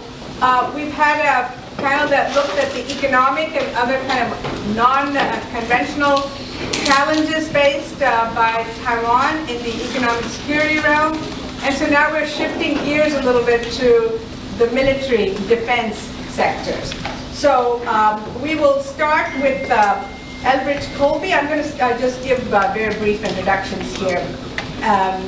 He is going to be speaking about interpreting cross-strait relations. He comes to us from the Marathon Initiative. He is the co-founder and a principal there. He has worked in both government and as well as currently in the think tank world. He has published extensively. His book, I should call out the book, The Strategy of Denial, American Defense in an Age of Great Power Conflict by Yale University, and it was selected as one of the top 10 best books of 2021 by Wall Street Journal, so that's a great recommendation. All right, following bridge, we'll hear from my colleague Bob Sutter. He is, of course, the professor of practice here at GW, and he is, needs no introduction, 22 books, hundreds of articles and so forth, and we all know what Bob's expertise are. So he will talk to us following Bridge. He will talk to us about the drivers of U.S.-Taiwan relations, especially the executive and congressional drives with that. And then last but not least, I will turn to Jacob Stokes. Jake will speak to us about the Indo-Pacific region and Taiwan's political and defense role in that. Jake is a fellow at the Indo-Pacific Security Program at CNAS, where he focuses on U.S.-China relations and great power competition, among other things.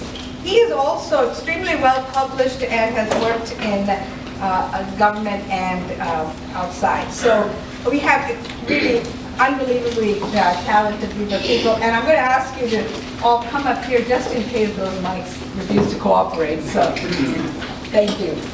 Please welcome.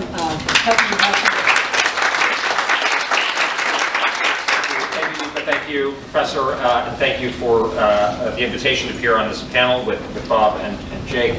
Really a pleasure to be here at GW, where I think what I'll do is try to lay out what I see as the military situation, which I think is quite dangerous and acute for Taiwan, and by extension for all of us.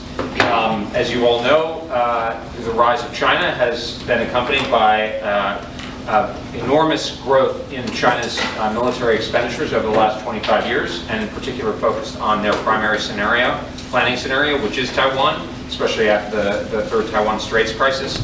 And 25 years of effort by a now essentially economic peer superpower has clearly paid off. The Chinese have been working on various elements for many years. There was a lot of focus on what's called the anti-access area denial part of China's military buildup. That's primarily blunting the American ability to project power into the Western Pacific.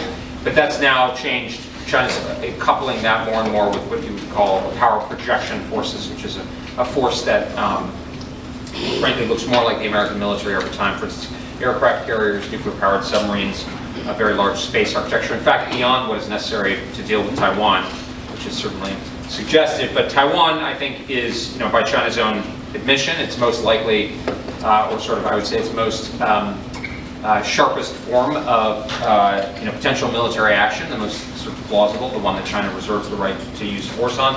I don't think we need to elaborate the point, but I would say that China has several reasons for for wanting to subordinate Taiwan. The most commonly understood is irredentism, which is the claim by the Communist Party of China that Taiwan has always been part of China and it's constituent part, should be constituent part of the People's Republic.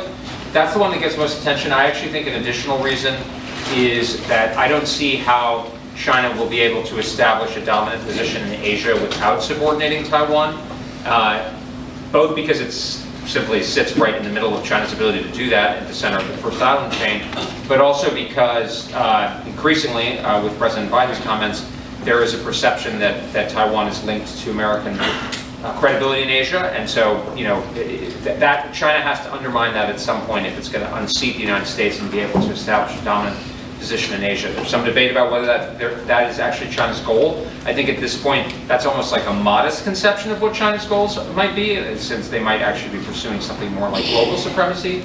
I personally am not fully persuaded of that, but I think the space as to what Beijing's ultimate goals are has shifted considerably. So, China has reason to want to subordinate Taiwan. Obviously China itself presumably, but also most opinion was for many years that China would seek to do so peacefully, without military force, for obvious reasons, because it's less costly and risky, alienates fewer people, etc., etc. The problem is that, as far as I can tell, it's not only failing, but it's actually backfired, which is to say that China has tried to use various forms of non-military inducements and coercion over the last 2 or 3 decades with Taiwan, and Taiwan is now moving in the opposite direction in terms of support for actual unification. I mean, I think there's still relatively small proportion of the population on Taiwan that supports unification in some distant future, but most Taiwanese, I think, are either in favor of status quo or soft independence or something like that. But basically, if you're China, if you're Beijing, and I think Beijing's behavior and Xi Jinping's behavior reflects this, if you're Beijing, you're basically thinking that did not work. I mean, things like the Sunflower Movement, and of course the election and re-election of Tsai Ing-wen, and then of course the example of Hong Kong. I mean, I don't know who would believe in one country, two systems right now, but if somebody does, please tell me because I'd like to sell you a bridge. I mean, it's like, you have to be nuts, right? I mean, so, and then you have the Chinese ambassador. It's not funny, sorry, but it's just surreal. The Chinese ambassador to France, who's now in Australia, literally talking about re-education. So, I mean, don't take it from me. So I don't think they're going to persuade the people on Taiwan, who presumably love their freedom and prosperity and practical independence, to give that up. Okay, well, what do you do then if you're China? Well, you could give up, which seems out of character for Xi Jinping and the leadership of the Communist Party, and frankly China as a whole at this point. So your other option is military force. And they've been developing the military to do that, as I said. So if you're going to do that, how do you do it? Well, most people usually start off, maybe they'll start off by seizing one of the offshore islands or cyber attacks, and I actually think this is actually the wrong way of thinking about it, because China's basic problem, and I think what we've actually had reinforced, and I go into this in my book at some length, with what we've seen in Ukraine, is if you're an aggressor and you're not able to deploy and sustain dominant force such that you can seize and hold the key territory of your victim, you're not likely to succeed. So the Russians were able to invade Ukraine, do a lot of damage, but actually they have catalyzed quite heroic resistance by the Ukrainians, right? So if you're China, you can try things like cyber attacks or bombardment or blockade. The problem is, here's the problem with this sort of gradual approach, is that you tell the rest of the world what you're up to, particularly the Americans, which allows us time and reason to prepare, which therefore diminishes your ability then thereafter to go after the higher echelon options, right? So it's not like you can say, first I'm going to take Kimoimatsu, then I'm going to do cyber attacks, then I'm going to do a soft blockade, then I'm going to do a hard blockade, and then if they don't give up then I'm going to invade the island, because at that point everybody will know what's going on, right? In fact, I think this is one of the reasons, by the way, why the Chinese have never seized the offshore islands. It's speculation, but is that it actually backfired. It would backfire. I can go into that more if you're interested, but that's basically so. And I think Bill Burns said at the Aspen shindig last summer, the lesson of Ukraine is use overwhelming force. Okay, so if you're China, you're going to use overwhelming force. You leave nothing to chance. You go in big. You go in hard. How likely is that? Well, I think that it's increasingly likely. I wouldn't say it's probable, but I'm very worried about it because I try to put myself in the shoes of somebody trying to do my job in Beijing, and I might actually be advising the Chinese leadership to go after it in this nearer term. I'm not sure because I don't have all the facts, but that's what worries me. Why? Well, a couple of things. Obviously, they have to use military force. Secondly, I think they're basically probably at the point where they're assuming that the United States is going to be in the conflict. Actually, one of the things that China, the CSI, Bonnie Lin did at the CSIS thing, one of the things that I thought was most interesting was that 100% of American experts thought that the Chinese assumed that we would come into the fight. So that's like revealed expectations, right? So if we think that, they probably are noticing that. And if you look at what they're doing in the Western Desert openly on Google Earth, that tells you what they're expecting. So they're assuming the Americans, probably maybe the Japanese, at least to the extent that Americans would be using Japanese bases, or JSDF would be supporting a defensive effort in some ways. Okay, and I actually think that the nuclear buildup is also suggests that that's what they're expecting, because that means that I think that the reason they would do that is because they're expecting a large war under the nuclear shadow with the United States, because they already had effectively a survivable second strike capability. I mean, Fiona's gone, but she would be the expert on this, but basically enough to stop us from rolling out of bed and deciding to launch a first strike. Right? No, we're not going to do that. So why would they pay the political cost of doing this? Well, I think it's because they want to be able to fight a potentially large war. And they're, I mean, don't take it from me, take it from the Pentagon, take it from the best defense experts, Andrew Romanevich, David Ochmanek, etc., who are sounding the alarm on this point, Bob Work, etc. So that means that the outcome is uncertain. In fact, Taiwan's own defense minister said last year that his assessment was that China could actually pull it off right now at a high cost and level of risk, but that by the middle of the decade. they could have it at a much lower. Now, I don't know. Nobody knows really, because it's a dynamic, in a sense, stochastic analysis. Obviously, there's a lot of classified stuff, and there's systems that people don't know how they would operate or how they would operate in conflict. But I think we are now, the way I think about it is we are now in the window where it is possible, and certainly reasonable to think that we might lose, especially given the costs and the difficulties of doing it. Okay, so if you're China, when would you think about doing it? Well, again, I don't know, but a couple of things lead me to think that there are reasons why China might want to do it in this decade, and maybe even sooner. The most compelling, I call it the Shugart window, from my friend Tom Shugart, who's a retired Navy officer, who pointed out in very important testimony last year in the Senate Foreign Relations Committee that China's military investments starting in the 1990s are paying off now. They have immense capacity and very significant capability growth as well.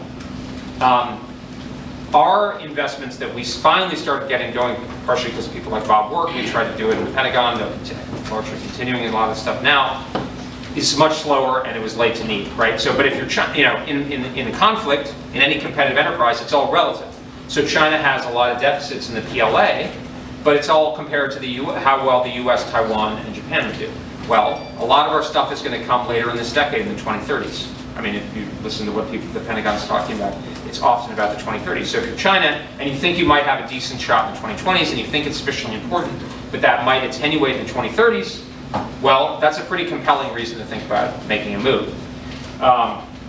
Secondly, Xi Jinping personally has seemed to have linked the great rejuvenation of the Chinese nation, which is a central issue, with the resolution of the Taiwan issue in Beijing's favor.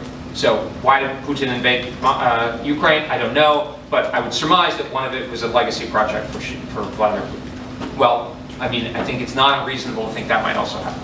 There are other reasons, that macroeconomic factors I'm a little more skeptical about, but I think at minimum what that means is that it's a realistic prospect. And here's the other thing that's worrying about this. If what I'm saying is right, and if you don't want to work your way up, if you want to generate overwhelming force, the problem for China is to generate as much, surprise is not quite the right word, it's less, it can be surprise, but it also can be preparations that do not trigger an effective response by the United States, Taiwan, and Japan, basically, and Australia to some extent. Right, so essentially that get them to where they need to be without our responding. And this is particularly difficult in a context in which you've got to cross 100 miles of water, right, by ship, air, etc. Inherently, because human beings don't swim long distances, we need to, that's a lot of movements, a lot of concentration, there's a lot of things that you can see. I mean, even if you're looking on Google Earth or whatever. So if that's China's problem, how would they go about doing that? Well, I would expect them to do things like what they did after Speaker Pelosi's visit, right, which is to normalize activity that would be indicators that now we see as normal, right? And to mentioning Tom again, Tom is tracking some of these ro-ro ferries that are just, that turn off their transponders and go off course towards Fujian and weird stuff. And if you look at the historical examples, the 1973 war, the Yom Kippur War, this is essentially what the Egyptians did to the Israelis and by extension to us. So what this means is that we could in practice have relatively little warning. Because if I'm China, I don't want to give you any warning because I don't want to say, hey, Americans, we're coming, and it's obvious what it's going to look like, and we're going to hit you hard, so batten down the hatches and get ready for a fight. No, I want it to be ambiguous, and then if I hit you, I'm going to hit you hard in a way, and that's the other thing, is they've got enough missiles to put out a lot of our bases in the Western Pacific, even if we do come to Taiwan's defense, which I think we should, that would make it much less effective, and much less, and they basically can consummate it at home. So, that's the danger. It's a very scary situation. Honestly, I was talking to a Taiwanese delegation the other day, and I said, I don't know what you're doing. If I were Taiwanese, especially if I were affiliated with the DPP, I would be wanting a 10% defense spending. Like I don't know what they're thinking, because I mean Xi Jinping is very clear, and the Chinese are serious as a heart attack, and they're talking about re-education camps. So if you're lucky, you'll be sent to a re-education camp if you're DPP affiliated. I mean, I'm just being serious. To me, a good friend is somebody who tells you the truth. I mean, and if it's too hard for the United States, we're not going to do it, or we're not going to do it well. There's going to be this symbolic thing. There's going to be a half-hearted defense, and that Washington's going to say we tried, but they didn't fight hard enough like the Ukrainians. That's what I'm worried about. That's what could be leveled against Taiwan. So if I were Taiwanese, speaking as a friend, I would be up like everything you can possibly do. And I'm a big fan of Admiral Lee, the father of the New World Defense concept, that kind of model. But I could be wrong. This could all be a big head fake. But if I were Taiwanese, I certainly wouldn't risk it. I would be err on the side of safety. And if you end up, spending some extra money, at least you can be free. You're not going to end up like Jimmy Lai or something like that. I don't mean to be flip, but I think this could happen very quickly and decisively, and we could fail. So I think we should all work together to avoid that. Thanks.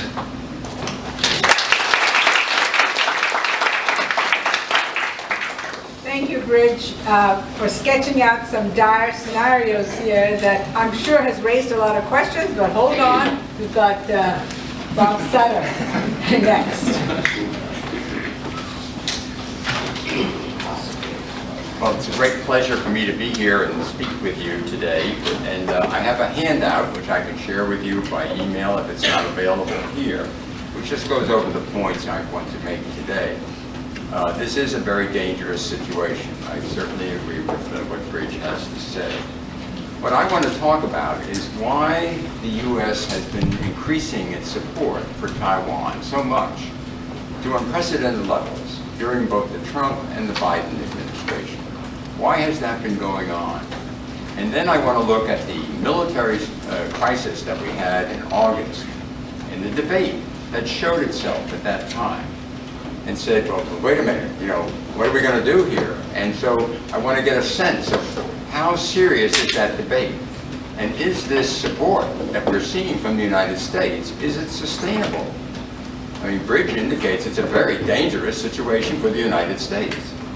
So is this unprecedented support for Taiwan, these two administrations, fully backed by Congress, is it sustainable? And so let's take a look, okay? You with me? Let's try. First, let's look at why this happened. This is all part of this hardening of American policy toward China. That's the driver, the main driver. This has begun in 2018. Well, late 2017 with the Trump strategy, and then 2018, bipartisan majorities of the Congress joined very strongly this kind of approach. And they've been following this consistently ever since. Watching those people in Congress has been very interesting. Mr. Trump vacillates, he goes all over the place. Mr. Biden in 2019 wasn't worried about China at all. But in Congress, steady as you go, whole of government approach to deal with what?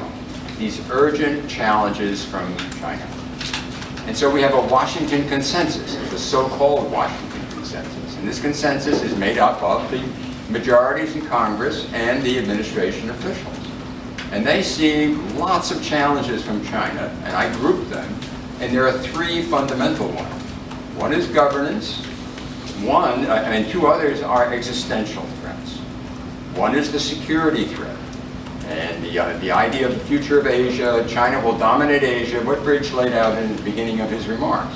That danger is existential for the United States, just like Imperial Japan before Pearl Harbor.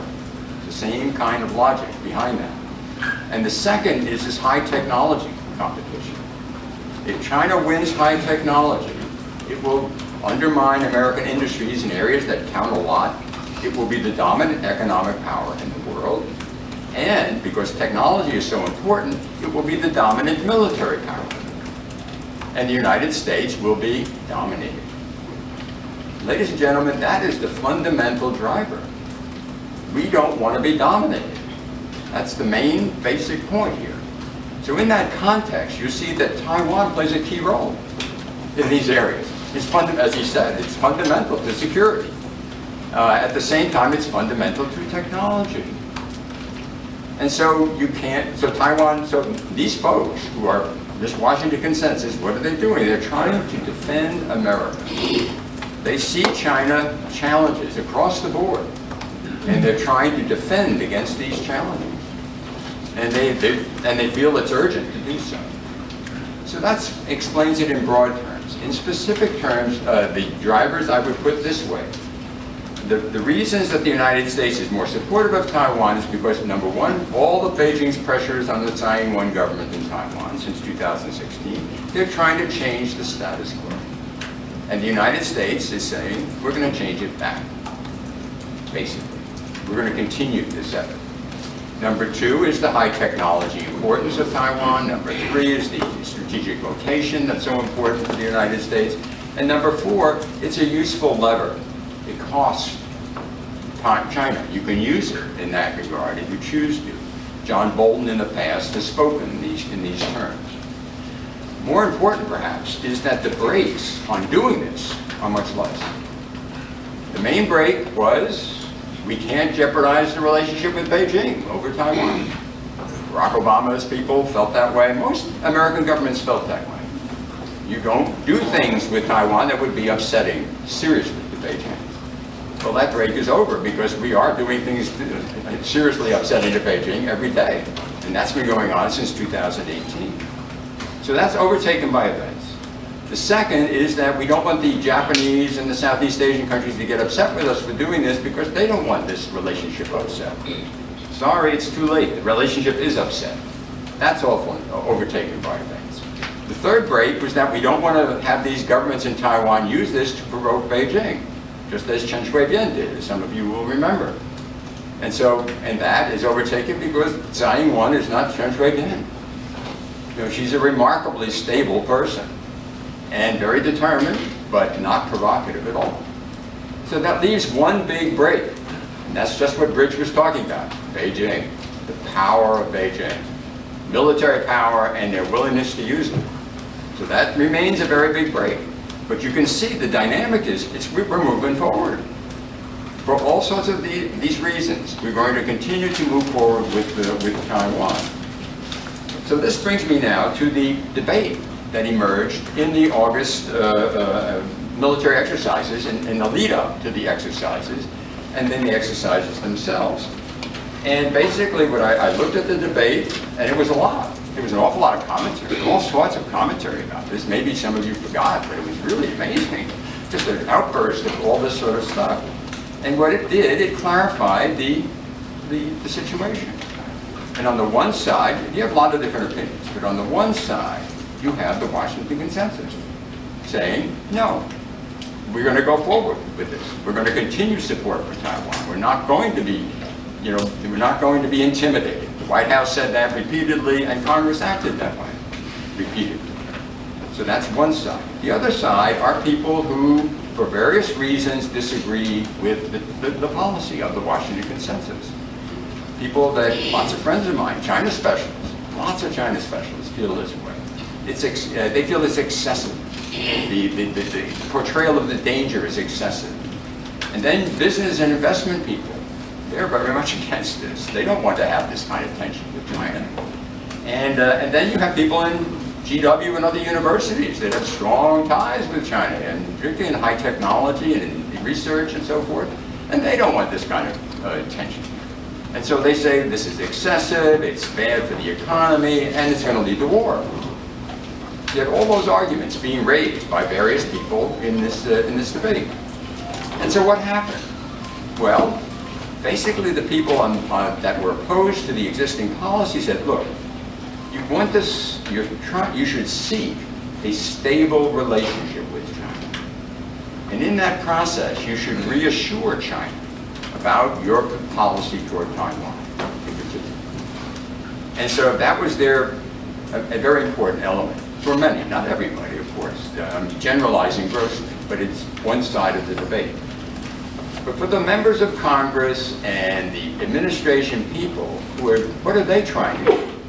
They're not trying to find a new stable relationship with China. They're in the business of defending America. They want to do that first. This stable relationship may come, but we've got to defend ourselves. That's what's more important. And so that's what they're focused on. Plus, they look at the record of reassurance. Why did China occupy and militarize the South China Sea Islands and nothing was happening? Because we reassured the Chinese and they just took it to the bank. So the experience of reassurance is a very negative one. from the point of view of these folks who are concerned about the current danger from China today. So looking out, what I see, very recently what I see, is that, the situation is, the Washington consensus is alive and well and strong, united. The Congress is moving forward with visits to Taiwan. The President has said what he said. We have all sorts of initiatives with Taiwan, economic trade initiatives, more arms sales. We're patrolling with cruisers in the Taiwan Strait and things of that type. There really hasn't been much sense of backing away in any sort of way, reassuring China. And you do have this episode with the Taiwan Policy Act. And everybody's excited about that, and I just try to understand congressional procedures, okay? So, and I try to tell my students at least, don't get too excited about this. It's amazing what can be done to neutralize and make these things that look very threatening to not amount to very much. And at the end of the day, the President has a signing statement. So if a lot of this language gets into the National Defense Authorization Act, the President can sign that bill, he has to sign it, that legislation, and he can say, I don't agree with this policy, or I will implement this policy consistent with my one China policy. Any other questions?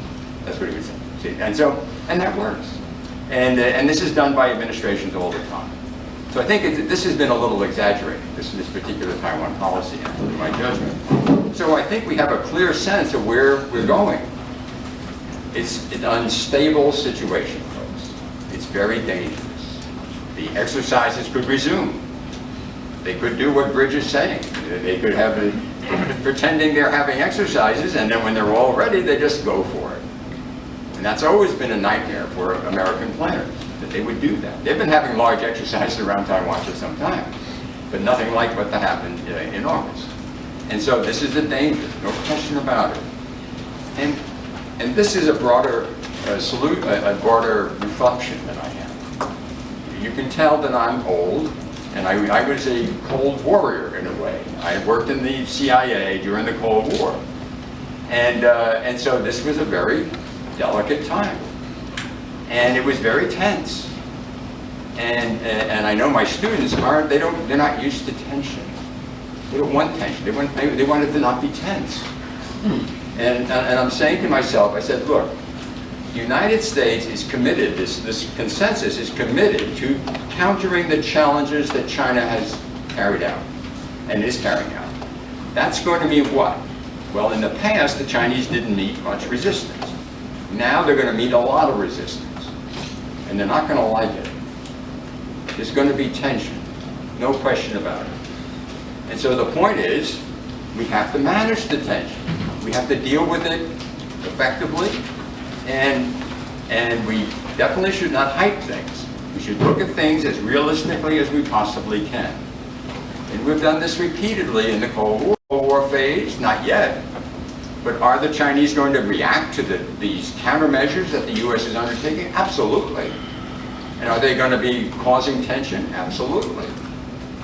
So get ready for it. Calm down, get ready, and we're going to do this. Or you can say, we won't do it. And if we say that, I think you'll be in a minority. I think you're going to be steamrolled by the broader American opinion at this stage. But it could, in a new situation, that might emerge as a viable approach. So that's my wisdom, if you will, for today. I think that this is something that I hope we can, I'm very sure actually we can manage this effectively. And it's just, we have to put it in perspective. And this is a little far-fetched, very far-fetched, but I want you to think about something like this. Anybody know anything about Berlin in the Cold War?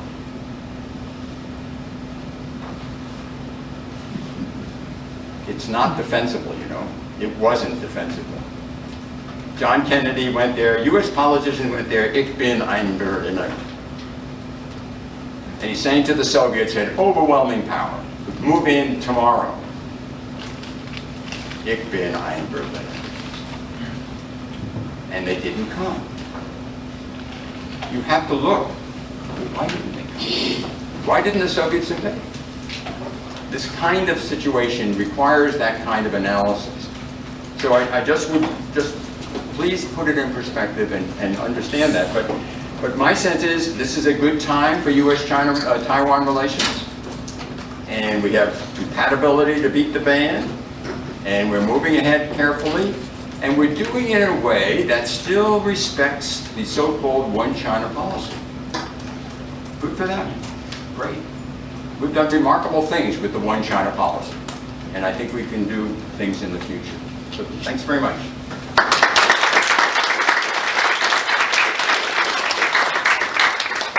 Thank you, Bob, for that very thoughtful set of comments. And now we will hear from Jake Stokes, who is going to step back a little further and look at Taiwan in the Indo-Pacific and tell us how stable that looks. All right, well, thank you, Deepa. It's really, I'm delighted to be here. It's an honor to be on the dais with my fellow panelists, Bridge and Bob. I think in order to do what I've been asked to do to sort of tee up Taiwan's role in the region and in the Indo-Pacific strategy broadly, it's useful to start by situating Taiwan and cross-strait issues overall in the U.S. Indo-Pacific strategy. So we've heard that we know China is the main focus of U.S. foreign policy broadly, as the only country with both the intent and power to fundamentally reshape the rules-based international order. And we've also seen Biden administration officials talk about Taiwan or China as the pacing threat and Taiwan as the pacing scenario. But it's worth looking too for the Indo-Pacific as a whole, that Taiwan arguably has a direct link to all 5 pillars of the Biden administration's Indo-Pacific strategy. So for those who have not committed them to memory, they are advancing a free and open Indo-Pacific, building connections within and beyond the region, driving Indo-Pacific prosperity, bolstering Indo-Pacific security, importantly, and building resilience to 21st century transnational threats. So more broadly in the region, with tensions accelerating in the Taiwan Strait, this is happening concurrently with, and sometimes actually accelerating, a trend of other states adopting new and tougher China policies as Beijing moves from partner to something more like competitor or rival. Regarding a potential conflict over Taiwan, moreover, Russia's war in Ukraine has made what was considered what was once considered an abstract and long-term challenge into a potentially one that's more real and immediate. And with that, states are really starting to think in more detail what Taiwan contingencies could mean for them. And they're often finding as they do that it's hard to see how a contingency is contained to just China, Taiwan, and maybe the United States without implicating the wider region. We see this most acutely in Japan, which this week is marking 50 years of normalized ties with China. And that anniversary actually comes as Japan's defense policy debate focuses on the implications of a Taiwan contingency for Japan's own security. Tokyo is undergoing a comprehensive review of its national security strategy for the first time since 2013, as well as a defense planning document known as the National Defense Program Guidelines. And these coincide with plans to double defense spending over 5 years and potentially acquire offensive counterstrike capability, although it remains to be seen on whether either of those will actually come to fruition. Further out in the region, in Australia, we're seeing the AUKUS agreement with the United States and the United Kingdom become sort of the organizing principle for Australian defense. And the capabilities that are included in AUKUS are necessarily tailored to contingencies that are pretty far from Australia's shores and at the higher end of the combat spectrum. In South Korea, we see Seoul worrying about what a Taiwan contingency might mean for potential simultaneous aggression from North Korea, but also about what the United States might ask of South Korea during the Taiwan contingency. Something similar is happening in the Philippines, as Manila has to think about its territorial claims in the South China Sea, but also how close the island of Luzon is to Taiwan itself. And they'll also have to decide what military support they might provide the United States in a contingency. In India, tensions over the border with China that boiled over in the summer of 2020 continue to color relations with Beijing despite a slight thaw in recent weeks. And New Delhi sees echoes of its own predicament in the military pressure that China is exerting on Taiwan. And finally, there's Europe. While not major military players in the Indo-Pacific region, European powers will have to decide what type of diplomatic and economic responses they can muster in response to a Taiwan contingency, especially given the pressures of the Ukraine war. Now, all of these developments are raising difficult questions about Taiwan's place in the broader regional order and what will be necessary to actually maintain a free and open Indo-Pacific. Perhaps the biggest question is, what are the essential parts of a regional order that actually need protecting? And how central is Taiwan to them? Are cross-strait tensions something that can actually be compartmentalized or hived off? Or, alternatively, is the cross-strait status quo actually something of the keystone for regional order, without which the entire edifice begins to collapse? On defense policy, as Bridge has written about, questions surrounding effective deterrence, including the debate on deterrence by punishment as opposed to deterrence by denial, continue to be debated hotly. But we're also asking ourselves questions about what steps are needed for truly integrated deterrence, and how do we do that between the US and Taiwan, but also with other allies and partners, with all tools of national power and across the joint forces as well. And then there are similar questions surrounding the challenges of pursuing technological and economic security amid regional trade integration. So we see this a lot in Taiwan, especially over semiconductors. And then also how much to focus on democratic values as a factor in a region with a variety of regime types, and not always aligning on the same side with one another in sort of the context for future of regional order. And so I'll just use the latter part of my presentation to talk a little bit about what I would propose to do about it. I have 4 categories of recommendations. The first step is as Bridge and Bob were talking about, a little bit more, or much more in the military preparations to improve the cross-strait military balance and actually to bolster deterrence. Earlier this month, the Biden administration notified Congress of its intent to sell Taiwan $1.1 billion worth of arms. That's the 5th and largest arms sale during the Biden administration. Although implementation will be a challenge as the US defense industrial base struggles to catch up with demand and a years-long backlog on some of these systems. And again, to Bridget's point, we've also seen Taiwan propose a 14% increase in defense spending, which would bring its spending to GDP ratio from 2.2% to 2.4%. That's a really welcome development on one hand, although on the other hand, China's military budget is still some 20 times larger than Taiwan, so there's a lot of work to be done. And then more broadly, we have to double down on our commitment to an implementation of a truly asymmetric defense posture, whether we call it the overall defense concept, the porcupine strategy, or something else. And that's as much on the shoulders of decision makers in Taipei as it is on decision makers in Washington. Second, I think we actually need to do more on economic and financial deterrence. We need to make clear the economic cost of a cross-state contingency, not just in terms of sanctions and other direct economic punishments, but also by mapping the broader fallout of a contingency for the regional and global economies. Now, I would just note, caveat here, is that's not a replacement for military balancing, it's actually in support of. But economic and financial deterrence actions can be useful even in a strategy of deterrence by denial if we broaden our understanding of China's aims to actually include gaining control over Taiwan without provoking a regime-threatening economic crisis in China. Interestingly, last month, Nikkei Asia reported on a study conducted by China's Ministry of Public Security and Ministry of State Security that found an astronomical 2.6 trillion, that's trillion with a T, could evaporate from the global economy as a result of a Taiwan contingency. Third, we need a lot more realistic and detailed contingency planning with a wide range of partners. As we've heard earlier, there are different ways in which run-of-the-mill pressure from China against Taiwan could morph into a larger contingency, and I think we really need to understand those in detail. In particular, we have to have more extensive consultations about handling gray zone challenges from Beijing, especially those types of activities that might be called dark gray or charcoal, that is, still in the gray zone, but closer to war than peace.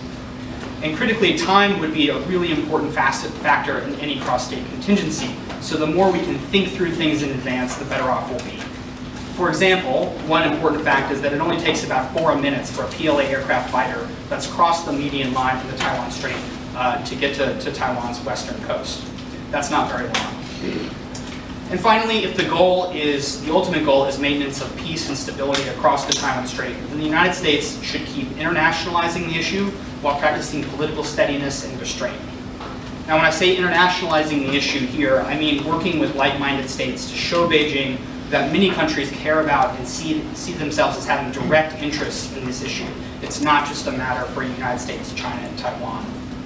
As for political steadiness and restraint, this means keeping what's left of strategic ambiguity and holding fast to the US's one China policy. And I think that's a critical part of not creating a moment in Beijing where advisors to Xi Jinping say, we're in a crisis, we have to go today. We want to push that day off as far as we can.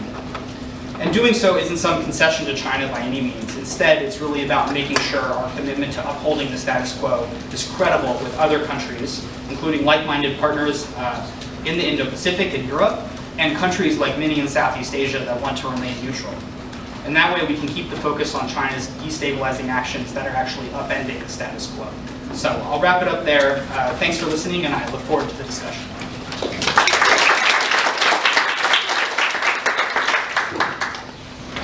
Thank you, Jake. Thank you for bringing that broader context in. And what I'm going to do is we have time for Q&A now, but I'd like to just start off with my own questions while you all think of yours. And by the way, we're not 100% sure that the mics are going to work. However, I've been told that if we are loud and clear, that we have a recording system over there, so that will pick it up. So just to that's why I'm shouting over here. So my, in the morning, I know you guys were not here, but we really laid out, the panelists laid out a picture of high-tech threats from China to Taiwan, but also that, Taiwan and the U.S. hold a lot of cards when it comes to semiconductor and supply chain issues. So, and today we've been talking about, right now, about the military element of conflict. It seems to me that many other countries in the region and Europe who may not have been particularly convinced by the military threat, but with the technological and supply chain issue that affect the global. What chances do you think there are for Taiwan to get, a greater receptivity from either the immediate Indo-Pacific, but also European countries and so forth? I mean, do you see a chance, not because of the military, but really because of the, the supply chain over concentration and the need to offshore, friendshore, whatever?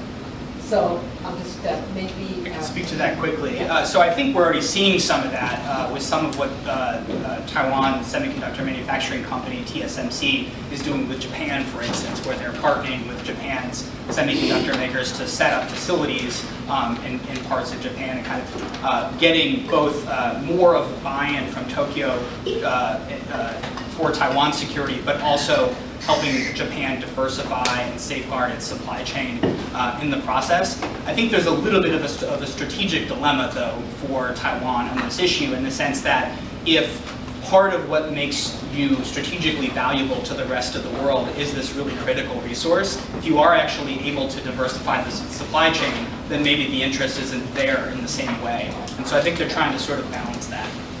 Okay, all right. Anybody else want to? The European powers and their willingness to take a firmer stance on various Taiwan issues in line with U.S. policy has been notable over the past year or two. And perhaps the Ukraine situation has brought the issue home in a more graphic way. When you deal with the Indo-Pacific region, you have countries like Japan and Australia and maybe India to some degree, but you have a lot of weak spots in support of Taiwan. And I think Southeast Asia is a very big weak spot, and it's right there. So I'm anxious to see, for example, if Mr. Marcos will change the previous policies in a significant way to align a bit more with the United States in this regard. But up to this point, if you chart Southeast Asian policy on China, they just don't do things that will counter China. They just don't go there. And they continue. So supply chain, they're not going to go against China. And so I think that's the 10 important countries that are right there. And many of them have strong reasons to be anxious about China. but they're not prepared to do much. Okay, I'm sure there are many questions, so if you would, please raise your hand, and I will call you when I do. Please identify yourself first. Yes. Hello, my name is Bart, and I'm in cybersecurity space. So first of all, great panel. I think we learned a lot so far. I have more general question. Since we've seen as Russia is invading Ukraine, the U.S. administration has opened the cards. So they basically informed the media and the community that the Russians are coming, basically, and they're going to invade Ukraine. So do you think it's applicable here from the strategy perspective to, do you think this will work in this case with Taiwan, or will that help Taiwan in any sort of sense? I'll be curious to know your position on that. Thank you. Well, I don't think we can, I mean, I don't know what the sources were. I mean, just based on the reporting, it seemed like they had some, maybe some kind of just press, some kind of sensitive sources, but also that was their analytic conclusion. I have a little bit of a different view on this subject in the sense that the intelligence campaign did not succeed in a way that we would want it to succeed vis-a-vis Taiwan. I'll put it that way. I don't know whether it succeeded in the case of Ukraine. I don't know. But what we would need to have happen is for other countries and our own system to act in such a way that it would be deterring to the Chinese. That didn't happen. So it doesn't fill me with a lot of confidence. What I think we would, if we could get some information, which I just, in the world of intelligence, and Bob would know better than I, but I don't think you can count on this, some kind of super insight that's a bullseye that you can say to friendly countries, but even potentially to China, like, we know what you're up to and we are on to you and we're stepping up. That would be great, but I don't know. It's hard to know how applicable it is because we don't know what the sourcing is. But I don't think we can count on it. That's my basic question. Anybody else? I didn't quite understand how I thought the intelligence reporting that was publicized in the various media was remarkable. And it showed on Russia, I mean the Russian, and it showed the kind of stuff that the United States could provide to the Ukrainians as they were defending themselves. And so it seemed that every time there was going to be a move, the U.S. knew about it. And so that was really quite striking from an intelligence point of view. And I don't think we have that. I don't know at all. I don't have a security clearance. I haven't had it for over a decade. But my sense is this is really hard to get in China. And Xi Jinping's always been a mystery. And so whenever anybody says Xi Jinping thinks this or that, I just say, lots of luck. I mean, you need to know that, and you don't know it. And whereas in the Russian case, I was really, it was quite impressive. And therefore, what it does, it gives you a sense of confidence that the U.S. knows what's going to happen, and it's ready to act. And it gives you a real advantage, I think, in that sense. But in China's case, first of all, it's going to be, as Bridge said, they're going to try to do it as a surprise. They're not going to lead on this sort of thing. And boy, getting access to China, the various reporting has been that it's been really rough for human intelligence, very rough. And so, I mean, all sorts of people have been killed. So I think, I'm not sure our access is real good in that situation. Okay, thanks. Let me make sure that, yes, yes, over there, in the middle. Yeah. Hi, good afternoon. Thanks for the panel. My name is Jeff Severlon. I'm a student at Johns Hopkins SICE. To what extent would you agree with the characterization that U.S. policy recently has been to kind of speak loudly and carry a small stick, and like basically, what do you think, it kind of amounts to, ratcheting up the tensions without taking some of the more tangible steps that would need to be taken to tip the scales in our favor and or to provide real deterrence. And if there's evidence that you could either point to either for or against, I appreciate it. Well, maybe I'll start because I use that term a lot. I agree with you. I mean, I think we're speaking loudly and carrying a small stick. So there seems to be quite a lot of agreement on the panel because I agree that the U.S.-China policy is a framework and status quo. Like, I don't think we should formally abandon strategic ambiguity. I think we should practically, and China should understand that we would come to Taiwan's defense. But why are we provoking China at a moment of, maximum relative weakness? I mean, just historically, the military balance has never been worse for us. So I think it's a big problem. And just maybe to comment on Bob's point about Congress, it worries me in the sense that I feel that the consensus on China is significant and important, but also sort of superficial and and sort of thin.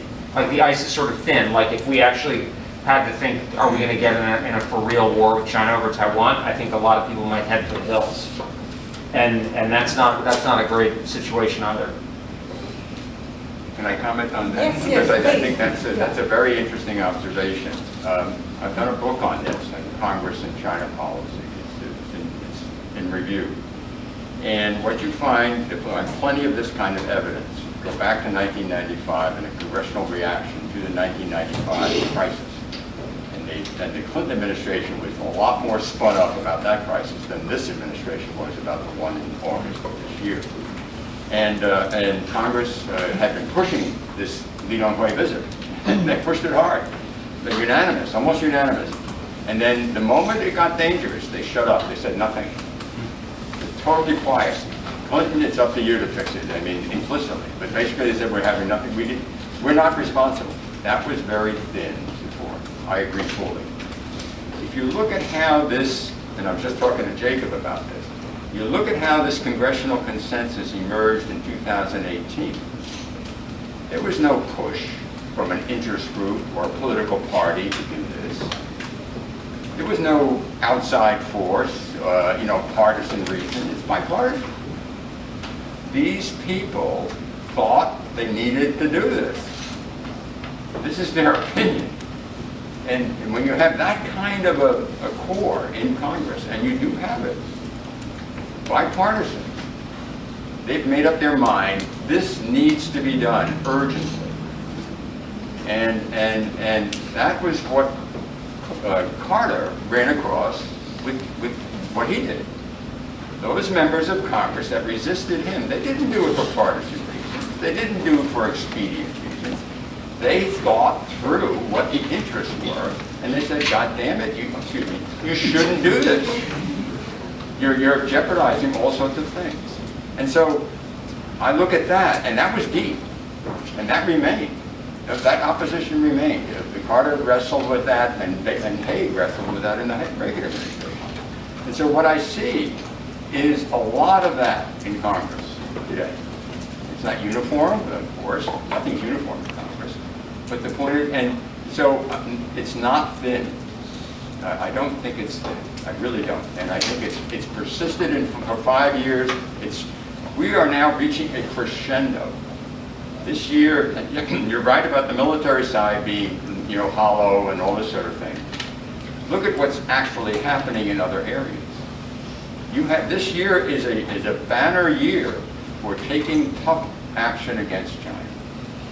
The CHIPS Act, the Anti-Inflation Act, these things are real landmarks. We're putting billions and billions, tens of billions of dollars into this business.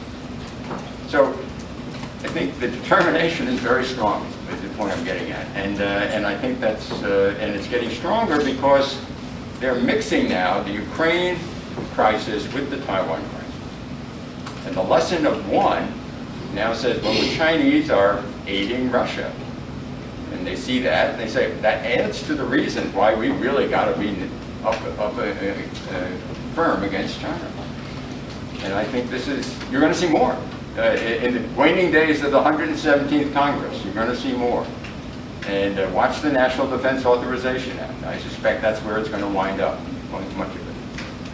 So, the substance isn't there on the military side. I agree, but it's not hollow.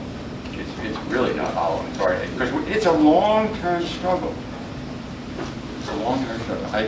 I've said too much. I'm sorry. I think Jake has a question. Sure, I would jump in and say, I think my sense is that the diagnosis is deep or thick or whatever term we want to use, but there's a lot of agreement or consensus about the diagnosis. The prescription of what we ought to do about it, I think there's a lot more thinness or disagreement.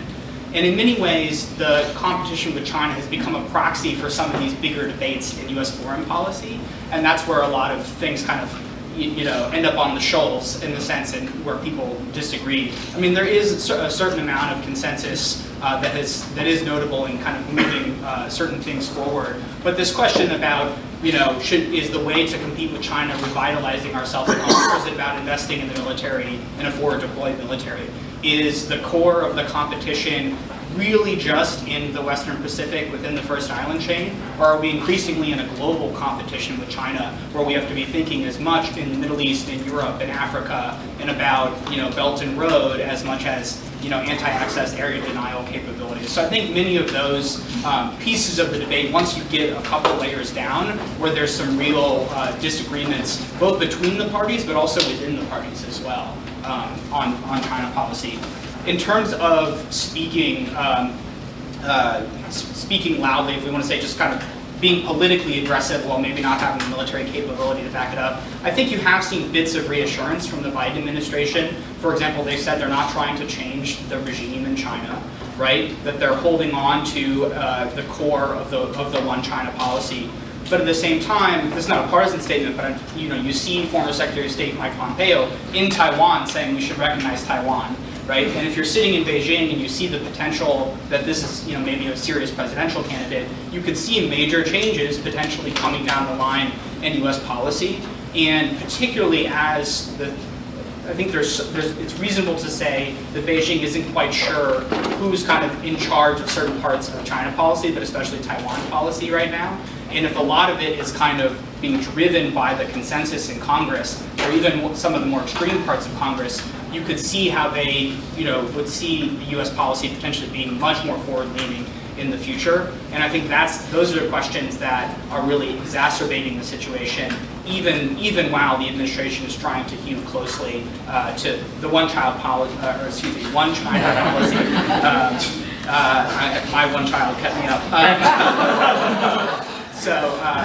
But yeah, I think those are some of the dynamics that they're watching. In addition, I agree with the characterization of Tsai Ing-wen, but part of the U.S. Strategic ambiguity is meant to be dual deterrence, right? Deter China from attacking Taiwan, but also deter Taiwan from declaring independence.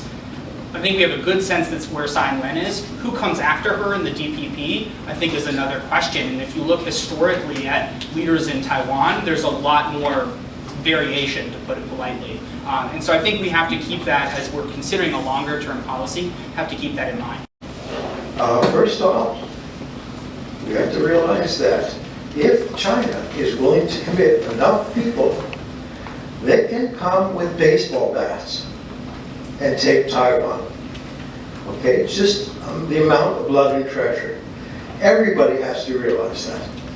Second of all, Taiwan thinks it has a good chance to stop invading forces in the Taiwan Strait. It's possible, but not likely. Third, the sense that we can somehow help defend Taiwan without having every single asset that we intend to commit on the ground right now. I'm sorry, is there a question? Yeah, I'm mentioning magical thinking, and I want to hear what you guys have to say about this, because our entire policy is predicated on these bizarre thoughts. You have to put everything you intend to commit on the ground now, because there's going to be no convoys coming from Poland. Okay. All right. I can speak to that briefly. This question about pre-positioning is a live one, certainly in the debate. And how do you have enough munitions, but also things like stingers or javelins or other more systems that are more applicable to this particular scenario, they're ahead, because the question of if the U.S. is intervening, how long can Taiwan, fight on its own? And you're right, the fact that there isn't a land border that is essentially uncontested that you can resupply over would be an important factor in a contingency. On the question of how many PLA soldiers, or whether they're armed with bats or something else, coming across the strait, I have a different view. I mean, I think there's clearly, the fact that China hasn't done this yet suggests that there's a threshold at which they assess that there's a cost at which that's still too much for them. And I don't know that we shouldn't be really sure that we know exactly where that is, but I think we can have some sense. We can try to come up with some sort of analytical framework for thinking through that in a robust way, and we should probably be doing more of that. In particular, because of the one-child policy, the actual one-child policy, that a lot of the members of the PLA are only children for their families, right? And so I think it's hard to put an exact number on the social and political consequences of that, but the fact that China makes it illegal to talk about how many troops were killed, and going back to the 1962 war, suggests there's a sensitivity there that we should think about exploiting for deterrence, but also in terms of trying to raise the cost in the context of an actual contingency. Anybody else? Okay. All right, there are lots of questions, so maybe just please do keep them short as possible. Way in the back. Hello, my name is Mitchum. I'm in the Asian Studies program here at the LA School. I just wanted to ask the speakers, what do they see Japan and Korea's role in a potential Taiwan conflict? Are they viewed more as like passive bystanders, or are they viewed more as like potential active actors in some way? Thank you, Mitchum. He's my student. Okay. I would say that Korea is probably pretty peripheral because its military is optimized for territorial defense against invasion from the north, so there's probably limited capacity unless the war expanded dramatically. I think Japan's role increasingly will be very, very important, and of course the Japanese, as Jake was suggesting, have been politically signaling that. The other thing is, I think, so my sense is that China's best option is like a very clean, short, sharp war that's narrowly about Taiwan, and they kind of slice it off. I think they appear to be judging that that's not possible, that they are going to get into a larger conflict that's likely to escalate with the United States and probably Japan too. So I think we're moving into a direction where it's more likely that China precipitates a large war in order to achieve even the narrow aim of subordinating Taiwan. But because that's a larger war, it might implicate other interests. Now, that's going to make them, to Jake's point about the threshold, that's going to make them less likely to initiate the war. But if they think they can pull it off, they might do it. So I call it 1941 can work kind of model. Which, Japan had 10% of the industrial capacity or the economic capacity of the United States in 1941. China has equivalent now and a larger industrial base, whereas we had the largest in the world at that time. So to get to Japan, if a war goes like that, Japan has to be involved because we can't really win realistically without their active involvement. Doesn't mean the Japanese troops are like on Taiwan, but it means Japan is really in it. Both just from a military point of view, but also politically, if we're in a very large war, then it probably includes attacks on, at minimum, US bases in Japan. The Japanese are not in it. That's going to be a massive crisis in the alliance. Because the American people are rightly going to say, what the hell? Excuse my language. Like, we're fighting a war for you, and you're not in it. So I think that the Japanese should, and I think they know that, but I think the most important thing the Japanese can do is dramatically increase defense spending. They don't need, in my view, they should not worry about changing the Constitution or any of that stuff because they can figure it out in the event, or they can kind of work around it. But you can't build up defense capacity at the last minute. So, but my sense is the Japanese political elite is moving in that direction, but just too slowly. I mean, Jake mentioned the 2%, but that's like 5 years. Maybe that's in the LDP platform. 2027 is when Davidson said that China wants to have the ability to take over Taiwan. Again, that's a notional figure, we don't know, but like order of magnitude. If Taiwan should be spending 10% on defense, Japan should be spending 3% on defense. You know, the Brits are spending 3% on defense. The Poles are spending 5% on defense. So, you know, they're much less threatened actually than Japan is. Okay, others? Okay, there are a lot of questions here. Yes, gentlemen. No. Okay, the gentleman in the front. Go ahead. So my name is John, and I'm with the IA program. And do you think China is relatively prepared for, say, let's say, invasion into Taiwan? I mean, with only 2 aircraft carriers now, are they able to carry out the air denial abilities with missiles only? Yeah, that's my question. For you. Yeah, I mean, we don't know, but a couple things. One is that even if, let's put a discount on the PLA relative to the American military of 50%. If China has the advantages of mass, proximity, surprise, and resolve, that can compensate. I mean, the American military was technologically superior in the Korean War, but the Chinese fought us to a standstill, right, on the peninsula. So the big question for them, can they do A2AD with missiles? Yes, they don't need aircraft carriers for A2AD. Aircraft carriers are actually for future scenarios, is what I mentioned. The biggest question, the gentleman's question earlier, is can they transport and sustain forces across? Because what Ukraine shows is they need to be able to, not only to get onto the island, but they need to be able to hold the territory in the face of Taiwanese and American, probably Japanese resistance, direct or indirect. If we can deny them that ability, then I think they're going to be in trouble. But they are working on this. I mean, Xi Jinping literally is saying prepare for a war. That's what he's saying, you know. And Admiral Thomas, the 7th Fleet Commander, was quoted in the Wall Street Journal the other day saying that the Chinese, even in the last 2 years, had made material progress on joint operations. And by the way, the American military is not perfect at joint operations.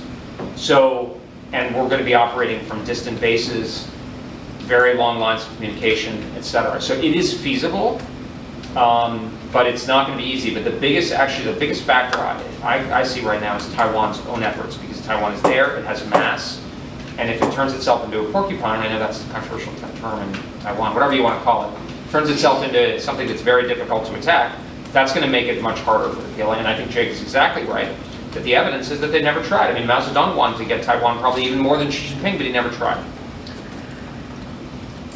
All right. Let's see. Yes.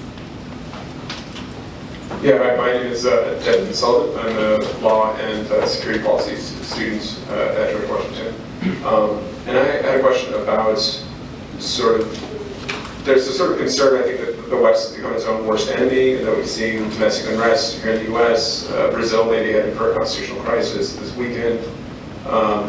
You know, we're sort of seeing effects of democratization across the world because of the internet. And I'm curious, what do you think China and maybe Russia are thinking as they're watching all this? Is it encouraging their behavior? Is it deterring their behavior? And what can we do about our own internal problems across the Western order to try to cool things down a bit? Interesting question. Who wants to take that? Well, I'll say something. Okay, Mike. You know, I think the greatest danger that the United States faces in countering China, and what I portrayed as a longer-term type of struggle with China, is America first. That notion of America first will be it'll be somewhat isolationist. We won't have our allies and partners get a high priority. And if you look at the record, and I think most observers I deal with in Asia look at this record, and they say, we're not convinced at all that you Americans will do what Biden's doing now in 3 years. And I think that's fundamental. And so I'm a little worried about that. I think this is something that, because it's quite tangible. I mean, and Mr. Trump is inclined to make deals on the basis of various calculations in his head of what's advantageous.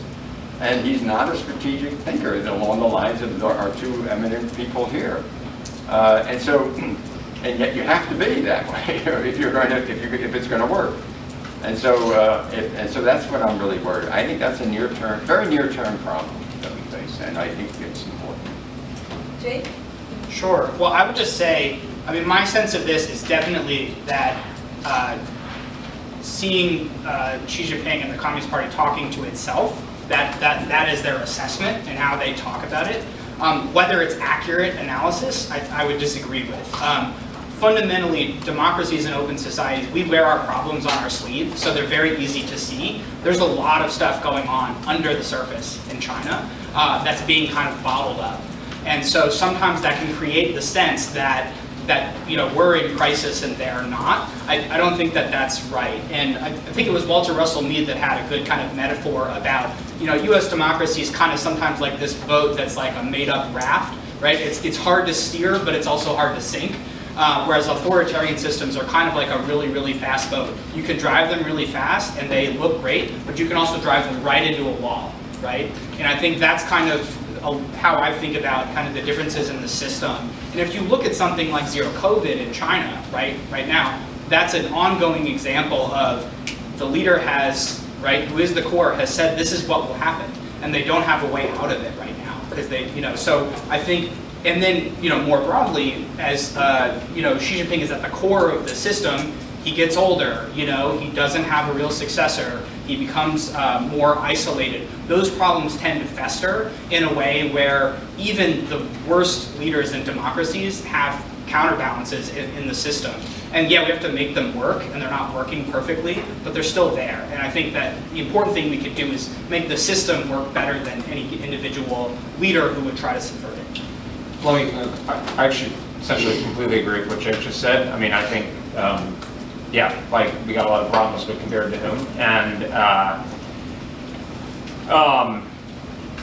actually had a tweet out earlier, yesterday today, but I mean, the United States is having a lot of, its popularity has declined over the last few years, but if you look at China's popularity, it's even lower. So, and that's just to say we only have to be less unpopular than our opponent. But the point of American foreign policy, this is where I disagree with Bob, I don't love the term, but is American foreign policy, in my view, should be focused on the interests of the American people. That, to me, small r Republican idea, right? So I don't agree, and I'm not suggesting this is your view, but I don't like the way that the American foreign policy blob, if you will, or the consensus for many years was much more expansive. I don't think that was the, I don't think that's actually what serves American interests. I don't think that's the appropriate approach.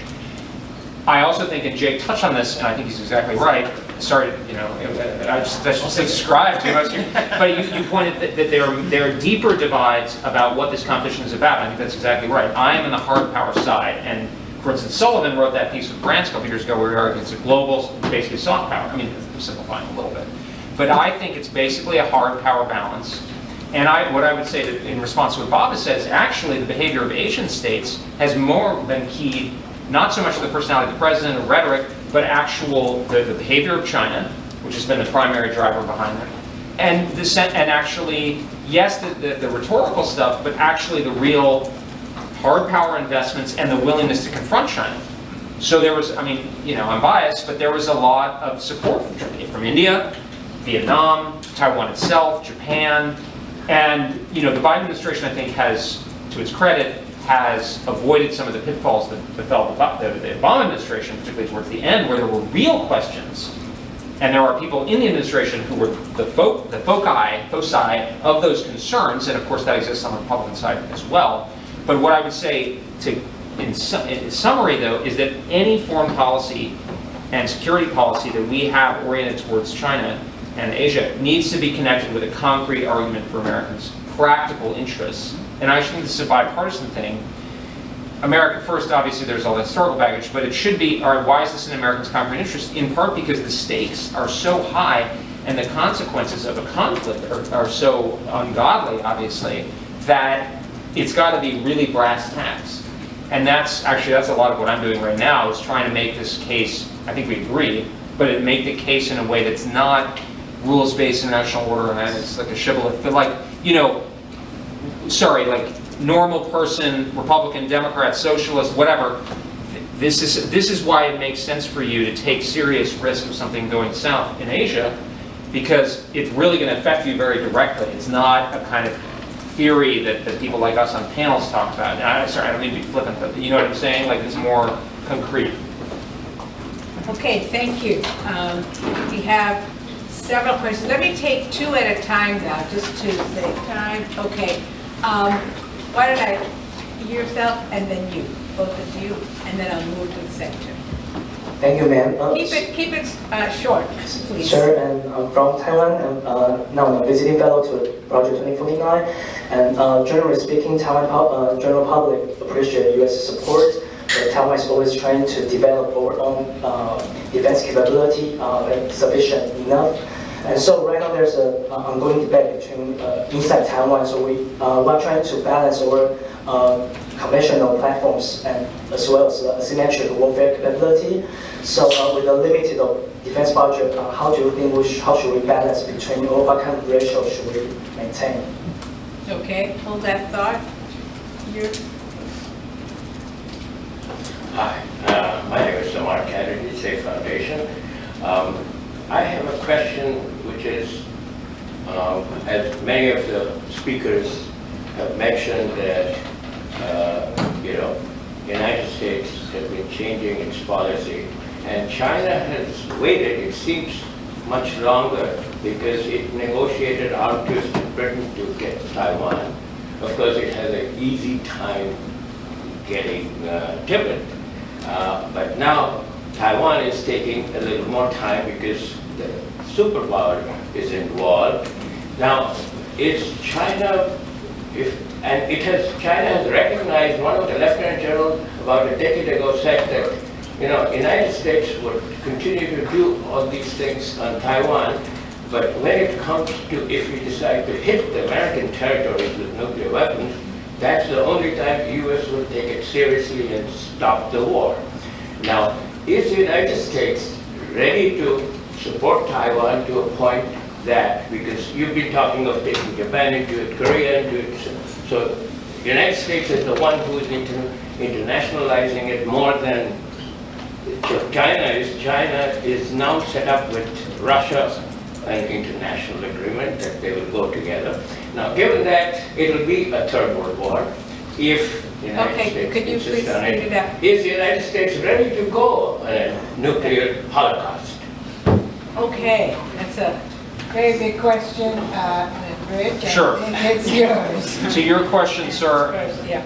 absolutely overall defense concept. I mean, Taiwan should spend more. I mean, what is going to save you from going to a re-education camp? It's not going to be it's not going to be these, I mean, I was in Taiwan a few years ago with these ships and, these airplanes that are going to be shot down or going to be destroyed on the ground. I mean, like, what is going to help you survive? It's going to be things, as a free people, it's going to be things that degrade the invasion. And you cannot survive by yourselves. So it's not even worth trying to have a capability to survive by yourselves, because your only hope is for the Americans to come in, and the most likely way for the Americans to come in is for you to make it easier for us to do so, which is sea mines, coastal defense, cruise missile, air defense, resilience, stockpiling, resources for a blockade, etc. So I would, if I were Taiwanese, I'd be like 10% spend it on the overall defense concept, and then, sir, to your question, I mean, the reality is, and this is relevant to what's going on in the discussions in Ukraine, if we're getting in a war with China, it could very well go nuclear. So if we're not prepared to fight a nuclear war, then we can't get in a war with China. And I think we are. That's the reality. We're certainly planning for it. Yeah, look at what Admiral Richard's saying. Okay, any quick? I think you need to also put China in the same position. China is very concerned about this. And so I think it acts as a deterrent. And look how they work scrupulously to avoid confrontation with the American military. The record is very clear on this. So I think this is something that they're determined. I think this is part of it. I'll just add really quickly. I mean, I think this question of the potential for nuclear blackmail, China experienced it in the Korean War and the first two Taiwan Strait crises. So a lot of China's nuclear modernization is geared towards not being in that situation. But it's quickly getting to a point where, as you're saying, they may threaten nuclear coercion against Taiwan. So I think we joined Russia and China together. I don't see it that way. I don't think that's an evidence yet. But I think we do have to think more about that. I would just